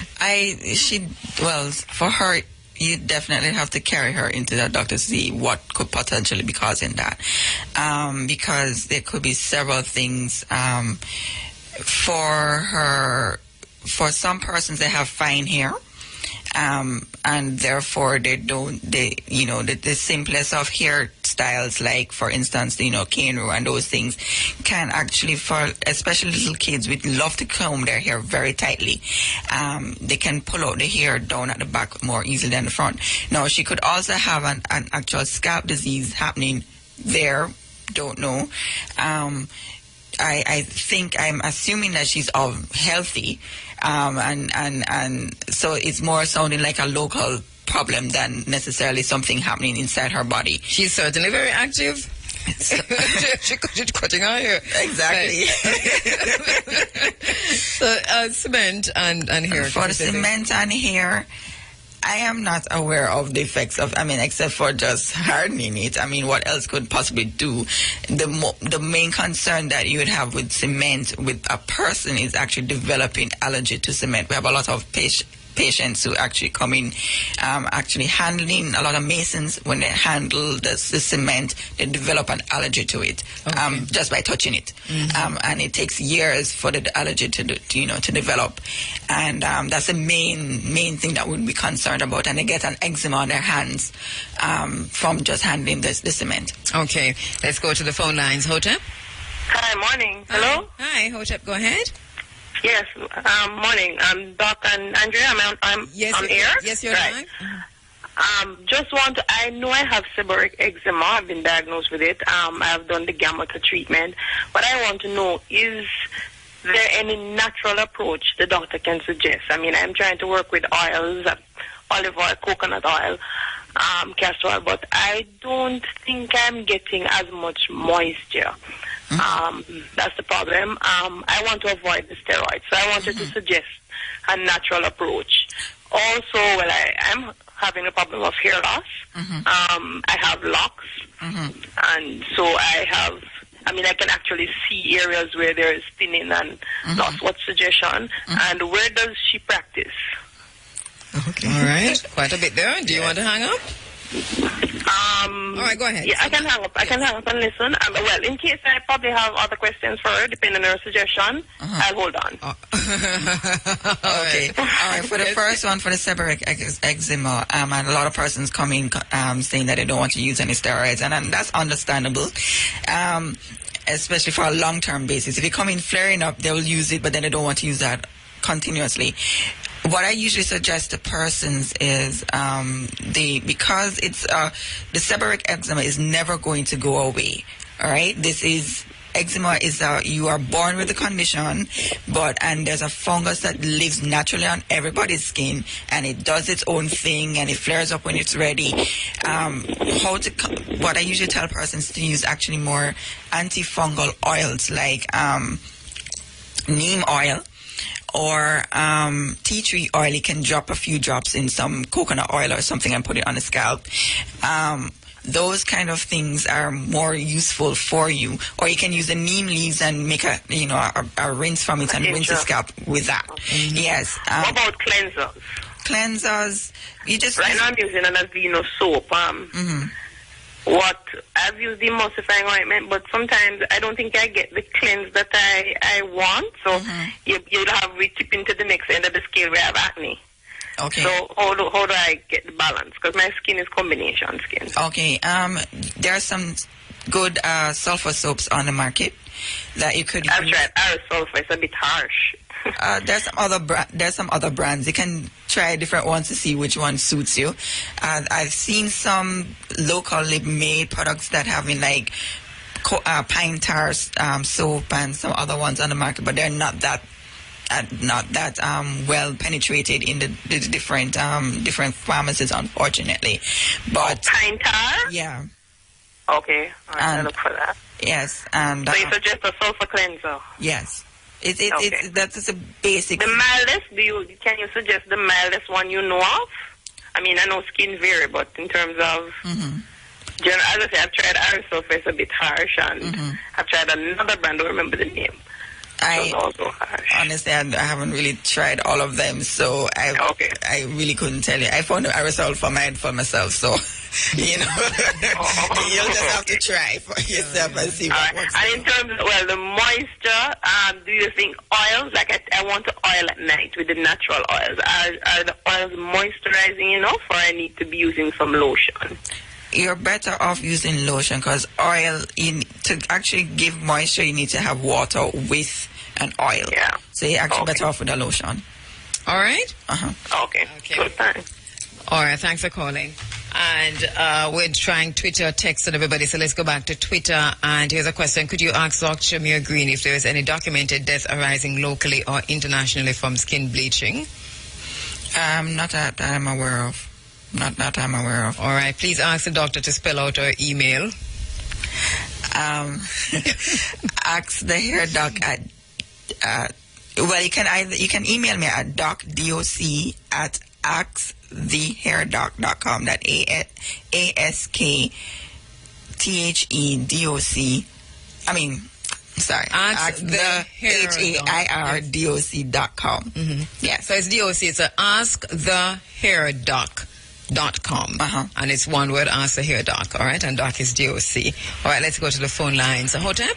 Yeah, good morning to you both. Yes, Hotep, my brother. Go ahead. Yeah, good morning to all of the listeners in South Africa who listen us by Area FM, St. Anne's, Jamaica.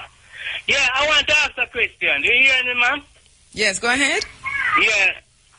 I saw some ear oil sometime where them say they have ear grower in it. I want to know if those ear growers can grow somebody ear. And dyeing your ear, it can affect you like a man or a woman dyeing the ear. It can affect them or what? All right, hang up and listen. Yeah, man. Thank you. All right, so 2 questions there. Okay, to answer the first question, the hair oils that have the stimulatory effects. Now, there have been over the years different. Castor oil has been said that it has some sort of growth stimulatory effect. They haven't done any studies on it. However, the way it acts in the body, it potentially can be because of it acts similar to the glaucoma drops that they use, which they found that a side effect is to grow the hair.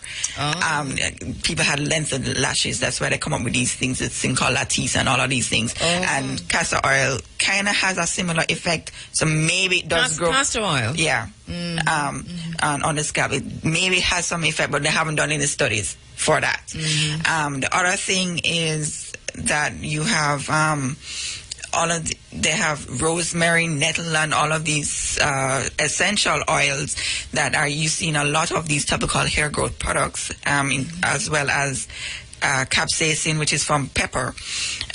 Capsaicin has been found useful for male pattern hair loss and female pattern hair loss, but not necessarily for other traction or cosmetic reasons for hair loss. The rosemary and nettle, those have been, they think that they act by stimulating in a stimulatory effect, and it may or may not work with everybody. Okay, all right. The other question was about, all right, we'll soon come back to that because it totally slipped me through. I'm so sorry, but I'll get it back. All right, on Twitter it says, can these over-the-counter products really remove stretch marks? Not really, no. Honestly, no. The simple answer is no. What relieves stretch marks? What relieves is actually there's nothing really that is quite effective. They've tried lasers. Some lasers actually work to help with the tightening, but the mainstay that we use is actually topical retinoids, which we use for acne, and that's a prescription medication. But most of the over-the-counter stuff, they don't really work effectively. All right, let's take a quick break. We'll be right back.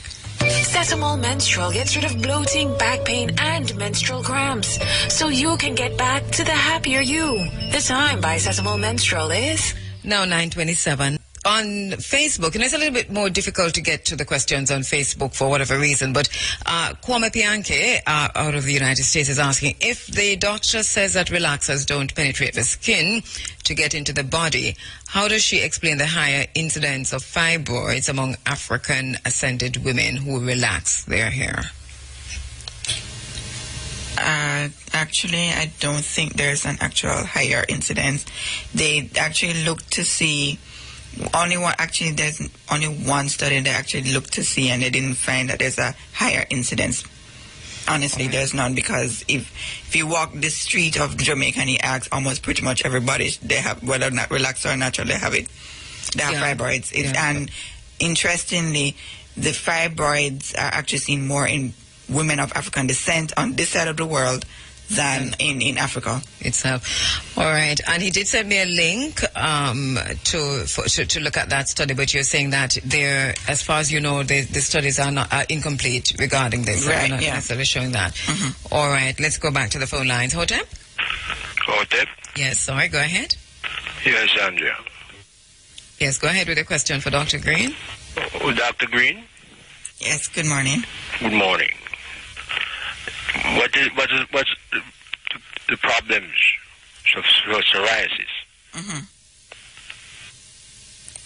Psoriasis? What would you like to know? Is there a cure?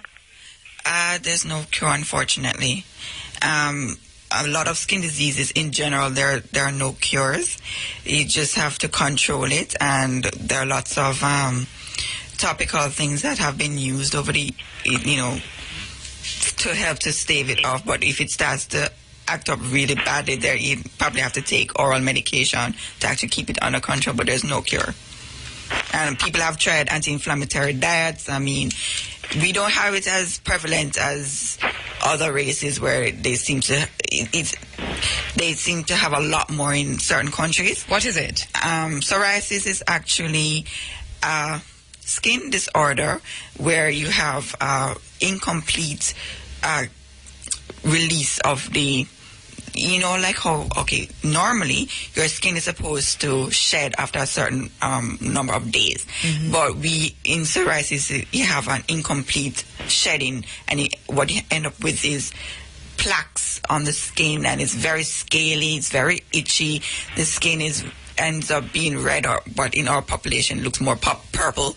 Mm-hmm. And very frustrating condition. It's inherited, and usually ends up on the elbows and on the knees. That's where it usually starts off. You can have it in the scalp, and it can involve the entire body. Okay. And they're saying there's no cure for it? There's no cure. Just treatment? Yeah. All right, caller? Andrea? Yes. Andrea? Yes. Yes, I just have one little thing for you now. Yes. If you get a chance, can you check Michael Pellinger? Michael Pellinger? Uh-huh. Mm-hmm. Take him on in it. All right, will do. Will do. Thank you. All right. Thank you very much for calling. All right. As we continue to take your telephone calls and your question, Andrew Burton says, please ask Dr. Green to speak about the treatment of liver spots in general and whether it can be eliminated permanently. Liver spots is the bane of our existence. Liver spots are in Jamaica. We call liver spots. In other countries, they have a different name for it. These are due to a fungus that naturally lives on the skin. So everybody has this fungus. It's part of our skin, and it loves us. Now, for some reason, there are some persons who develop a greater propensity or reaction to this fungus that lives on the skin. And usually around the summer months, that's when it starts to really act up. And what it does is that the name of the condition is what we call pityriasis versicolor. It means that the fungus kind of somewhat bleaches out the skin, and then it gives a scaly effect. There is no cure for it, unfortunately. You only have to treat it, and the person who is more prone to it, they're more likely to get it in the future. There are other persons who get it one time and nothing ever happens to them again, and there are persons who just never get it. It's just one of those things, unfortunately. A lot of skin diseases, no cure for them. And then I'm wondering what role diet play in some of these diseases, if mm-hmm. what you eat and how you eat. A lot. All right, sorry. Before you answer that, okay, hold the line, caller. No, I'll be holding. All right, go ahead, caller. Go ahead. Good morning. Hello. Hello. Yes, go right ahead. Hello. Yes, we're hearing you loud and clear. Go ahead. Yes, I'm waiting so long now that I get so disappointed. Mm-hmm. I almost got what I'm saying. But what I'm saying, when you get a cut on the skin, yes, and when it heals, it becomes dark. What causes that? When you get a cut on your skin, on your body, mm-hmm. and it heals, and because that spot becomes dark. Mm-hmm. Okay, what happens is this: whenever you get any kind of inflammation or any cut on the skin, your skin becomes inflamed, and the inflammation is actually red. In our skin, it doesn't show red because of the melanin. It doesn't show red. It actually shows like a darker color. When it's healed, it can either heal with the skin recruits more melanin in the area, and it becomes darker. And in some not hearing you. All right, hang up and listen. Okay, let me go over again. When you get a cut on the skin or anything that rubs on the skin or anything like that, you get what inflammation being set up. And in inflammation, you get several things, and one of the characteristics in inflammation is redness of the skin. But because of melanin, it doesn't look red in our skin unless you're a light skin. And what happens is that it kind of have a darker look, and when everything is healed, you get healing. In the healing process, it actually recruit more melanin, and then it becomes darker in complexion when it's healed. But there are a few individuals actually where they have the opposite occurring, where you actually have post-inflammatory lightening of the skin. So it can go either way. All right. On Facebook, Kamisa US says, what causes bald spot around the hairline? Okay, bald spots around the hairline. There could be several things. If you're wearing a lot of traction hairstyles like cane rows, or person wearing weave, or if you lock your hair too tightly, because a lot of persons, when they go to the loctician and they use the crochet needle and they do it really tightly, or they do too tightly, you can actually pull the hair out from the root, and then you can get the bald spots occurring. In women, we have a lot of women with very heavy periods from their fibroids, and this could make them become anemic or have low blood counts, as we call it in Jamaica. And because of that, it can have thinning of the hair in that area, so people will perceive it as a bald spot. And this also happens after having a child. Same thing called telogen effluvium. Hair gets thin and it looks bald in the area. You know, I have to say it again, that you're the best person for these kind of discussions, because you also have hair going all the way down on your forehead. Your hairline is like down to the forehead. And I know I'm going to have to take a picture. So you got lots of hair. All right. It's really beautiful. Really, really beautiful. You should see this. We have a caller. Okay. Hello, caller. Good morning. Go ahead. Good morning. Hi, Hotep. Go ahead. How you doing? We're doing well, thank you. Auntie Andrea, Mr. Universe. Yes, Mr. Universe. What's your question for Dr. Mia Green? Hi, Doc. How you doing? Do you want to ask about bleaching? Yeah. How you know my business like that? I kind of guessed it. I'm not going to let you draw me out so early. No, please don't let me do that. But Auntie Andrea, I must say, you know, Lady Renee, though, he's doing an excellent job. Yes, thank you very much, but we have just a few minutes. Yes, and so ask a question about bleaching. Doc, like when you bleach out, Doc, and you're white, you bleach out and you go white, like real brown. Like you. What is just don't draw me out so early. What is the effect it bring when it come back? How you mean, if the person stops bleaching? Yeah, when stop bleach. They can come back, either coming back with their normal skin looking normal, or they can have a very strange, mottled, it's very strange look. It's a very strange, I don't know how to describe it. In terms of the color? Yeah, the color. Okay. You come back to normal, you know. Once you start bleaching, you come back to normal and your skin acts the way it used to act. But sometimes the actual color itself can either come back to your regular color or a very strange mixture. Okay. They have a thing in the bleaching cream that they call the hydroquinone. It is good for the skin or not, because sometimes most people, some love when they hydroquinone it and some don't. Don't make him dry it either. None of that is good for your skin. Okay? I will answer that right now. All right, so let me explain what we do in dermatology. There are certain times when you have people have melasma. Where you get in pregnancy, the darkness of the skin, and a lot of women are bothered by this, because in black people, when you have patchy discoloration, a lot of people are bothered by it, and people treat you very strangely for the simplest of things. So in dermatology, we do use hydroquinone to actually get out the dark spots, but we actually put those persons on a lot of sunscreen.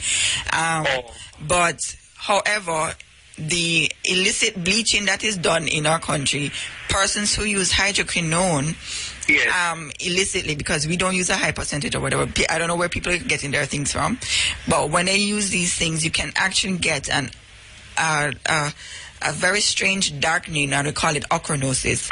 And that pigmentation is the hardest thing to get rid of. And they come in and them say, boy, doc, never know, so this would have happened, you know.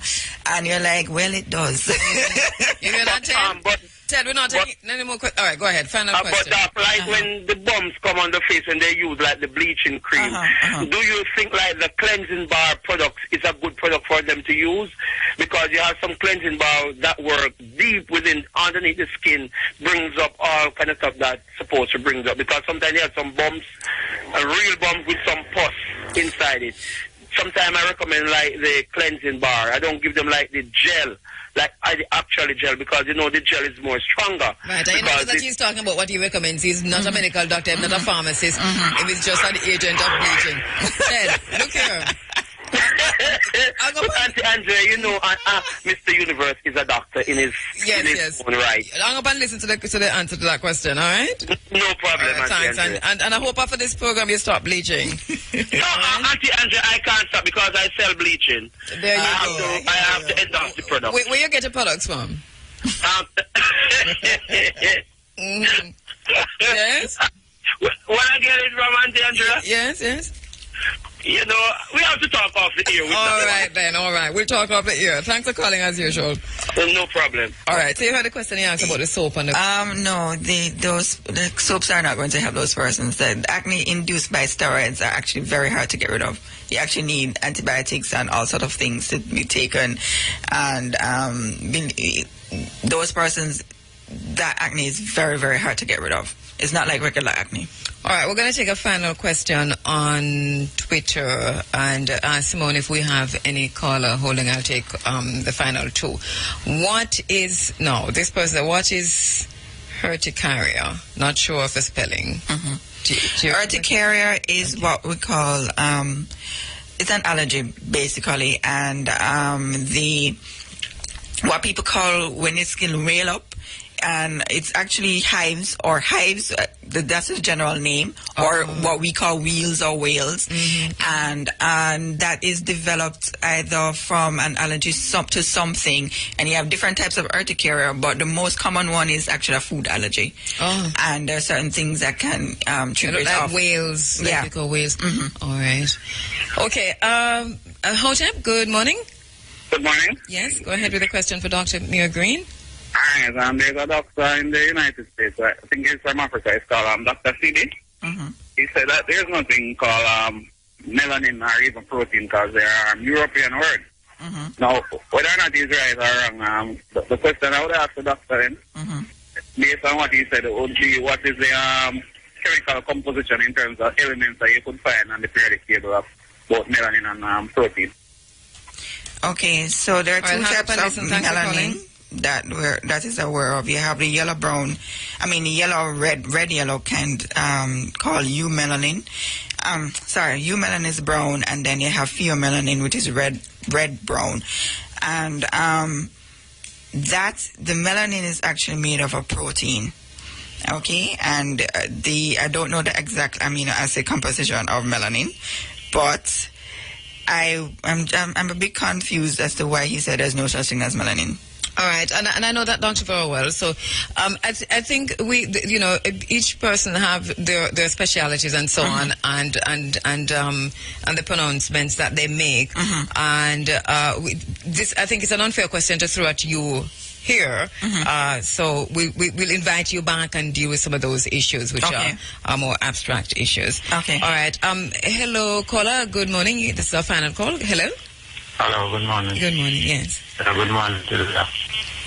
I'm calling to find out if you treat fungal of the head and although one go about semen. If they do what? Treat fungus of the head Okay. Yes, I do treat fungus of the head, and I am located both at the Chest Hospital, and I'm also located at Boulevard Supercenter and Tangerine Place, 17 Tangerine Place. All right. Okay. Okay. Can you give us a lot of listeners, Simone tells me, asking for a contact number for you? Okay. Is it possible to give one out? Or yes. Okay. The Health Plus Associates where I work at time 934-1626. 934-1626. So that's 934-1626, and that's for Dr. Muir Green. Yes.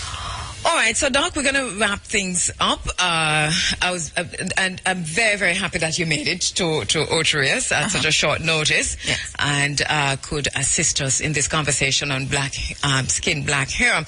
We want to invite you back, though. Many, many times, actually, as we look at some of the issues of identity and so on.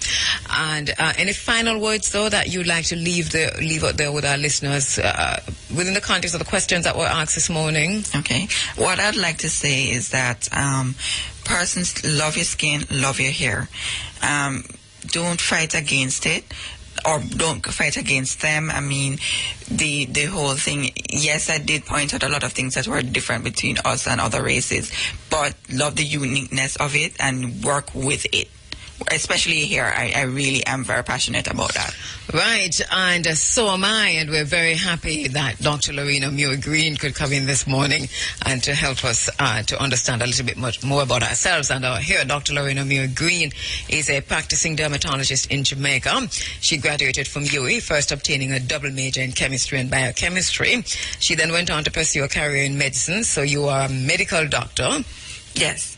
And having obtained her medical degree from UWI, she went on to pursue a postgraduate specialization in clinical dermatology at Cardiff University, for which she got distinction.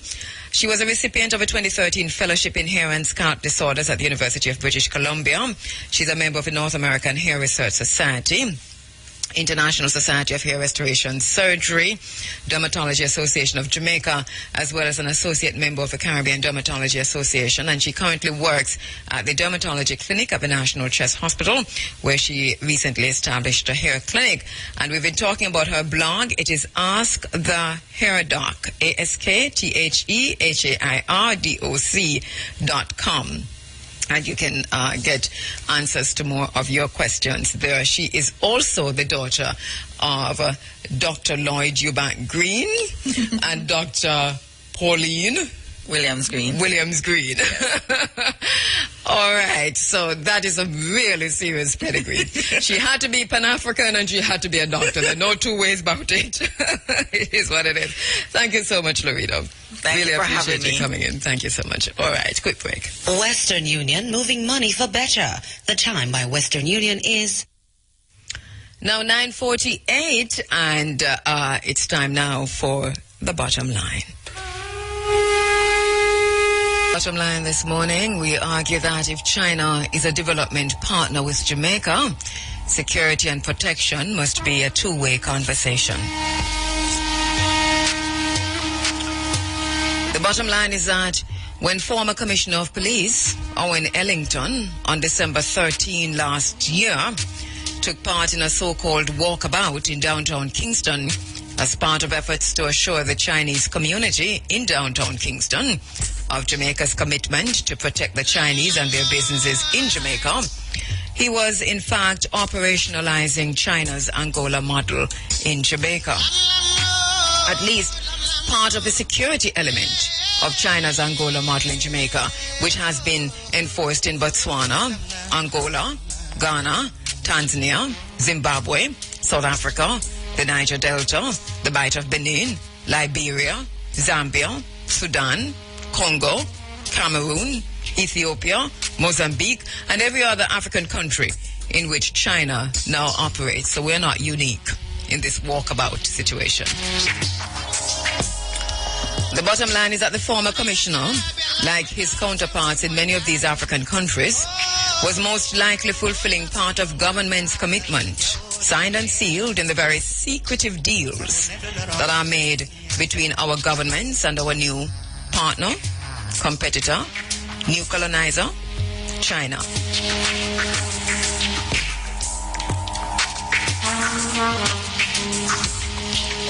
Here in Jamaica, former Commissioner Owen Ellington, along with available media, but especially TV, other high-ranking officers of the force and China's ambassador to Jamaica, Dong Chao-jun, in the very public walkabout, underscore the Jamaican government's commitment to ensuring that Chinese nationals in Jamaica are protected with the full force of Jamaica's police. They made sure that the message was imprinted in the minds of the oppressed Jamaican masses with a televised walkabout that included the highest levels of Jamaica's constabulary and China's highest representation in Jamaica, its ambassadors. Its ambassador. Fast forward to almost 1 year later, November 11, 2014, last week, a new commissioner of police and the police high command, led by new commissioner Carl Williams, leads another globally televised walkabout with high-ranking members of a constabulary and China's ambassador to Jamaica, reiterating former Commissioner Ellington that the Chinese community downtown Kingston will be protected and that police presence will be increased in the area to thwart criminal activities against them. The bottom line is that Jamaicans are not to take these two public and highly publicized events lightly. They begin, through their very appearances, to answer the fundamental question of Jamaica's real relationship with China, whether it's a development partnership, whether it's as an economic competitor, or whether it is as a new colonizer. The bottom line is that China's engagement with Jamaica has nothing, absolutely nothing, to do with equal partnership. The new emerging relationship is merely and singularly focused on resource acquisition and commercial opportunism. And no one can blame China for wanting or rather demanding protection from criminal elements in their quest and insatiable demand for these resources and commercial opportunities, especially when politicians are acquiring parliamentary buildings, presidential palaces, sports stadiums, highways, logistic hubs and business communities in protected watershed areas from Kingston to Nairobi. Chinese businesses have been on an acquisition spree for businesses across the continent of Africa since 1996. And now, in the African diaspora, including Jamaica, and in exchange for their country's riches, African, Jamaican, and other Caribbean governments are offering not only their countries for sale, but their citizens too are being kicked to the curb, denied access to their land and resources, and excluded from the protection detail of a police high command of their own country. The bottom line is that the Jamaican government is eager to accede to China's demand for security for its nationals operating businesses in Jamaica, and that's to be expected. But who will stand up for the Jamaican citizen in these China-Jamaica negotiations? Who will stand up for the Jamaican citizen? Who will demand from China protection from the Hong Kong mafia, which is now rearing its ugly head on the continent of Africa, participating in illegal activities and driving drugs, hard drugs, and ivory trade deep in underground channels? Who will ensure that Chinese nationals coming into Jamaica with endemic diseases such as chikungunya and other contagious diseases which are endemic to China and which will no doubt find their way into the Jamaican bloodstream, are properly screened, and that the Jamaican citizenry are appraised of the possibilities of outbreak, the prevention and the treatment modalities? We must ask these questions. Who will protect Jamaican small business operators from unfair economic trade and competition? Who will protect us from plastic and ensure that goods manufactured in China are not allowed to flood the Jamaican market, putting the small man out of business? Who will walk about for us? Who will protect the Jamaican worker from unfair labor practices by Chinese businesses? Who will speak for the Jamaican truck driver and operator who are paid way below the legal rates? Who will walk about and intervene when truck drivers on Chinese construction building sites are paid way below the legal rates? The bottom line is that if China is a development partner and not an economic competitor, or worse yet, a new colonizer, merely enforcing its Angola model in Jamaica, then protection must be a two-way conversation and not a walkabout downtown Kingston with our most senior police representatives like slaves in khaki suits waiting to protect the new massa from a Negro criminal. If Jamaica is an equal partner with China,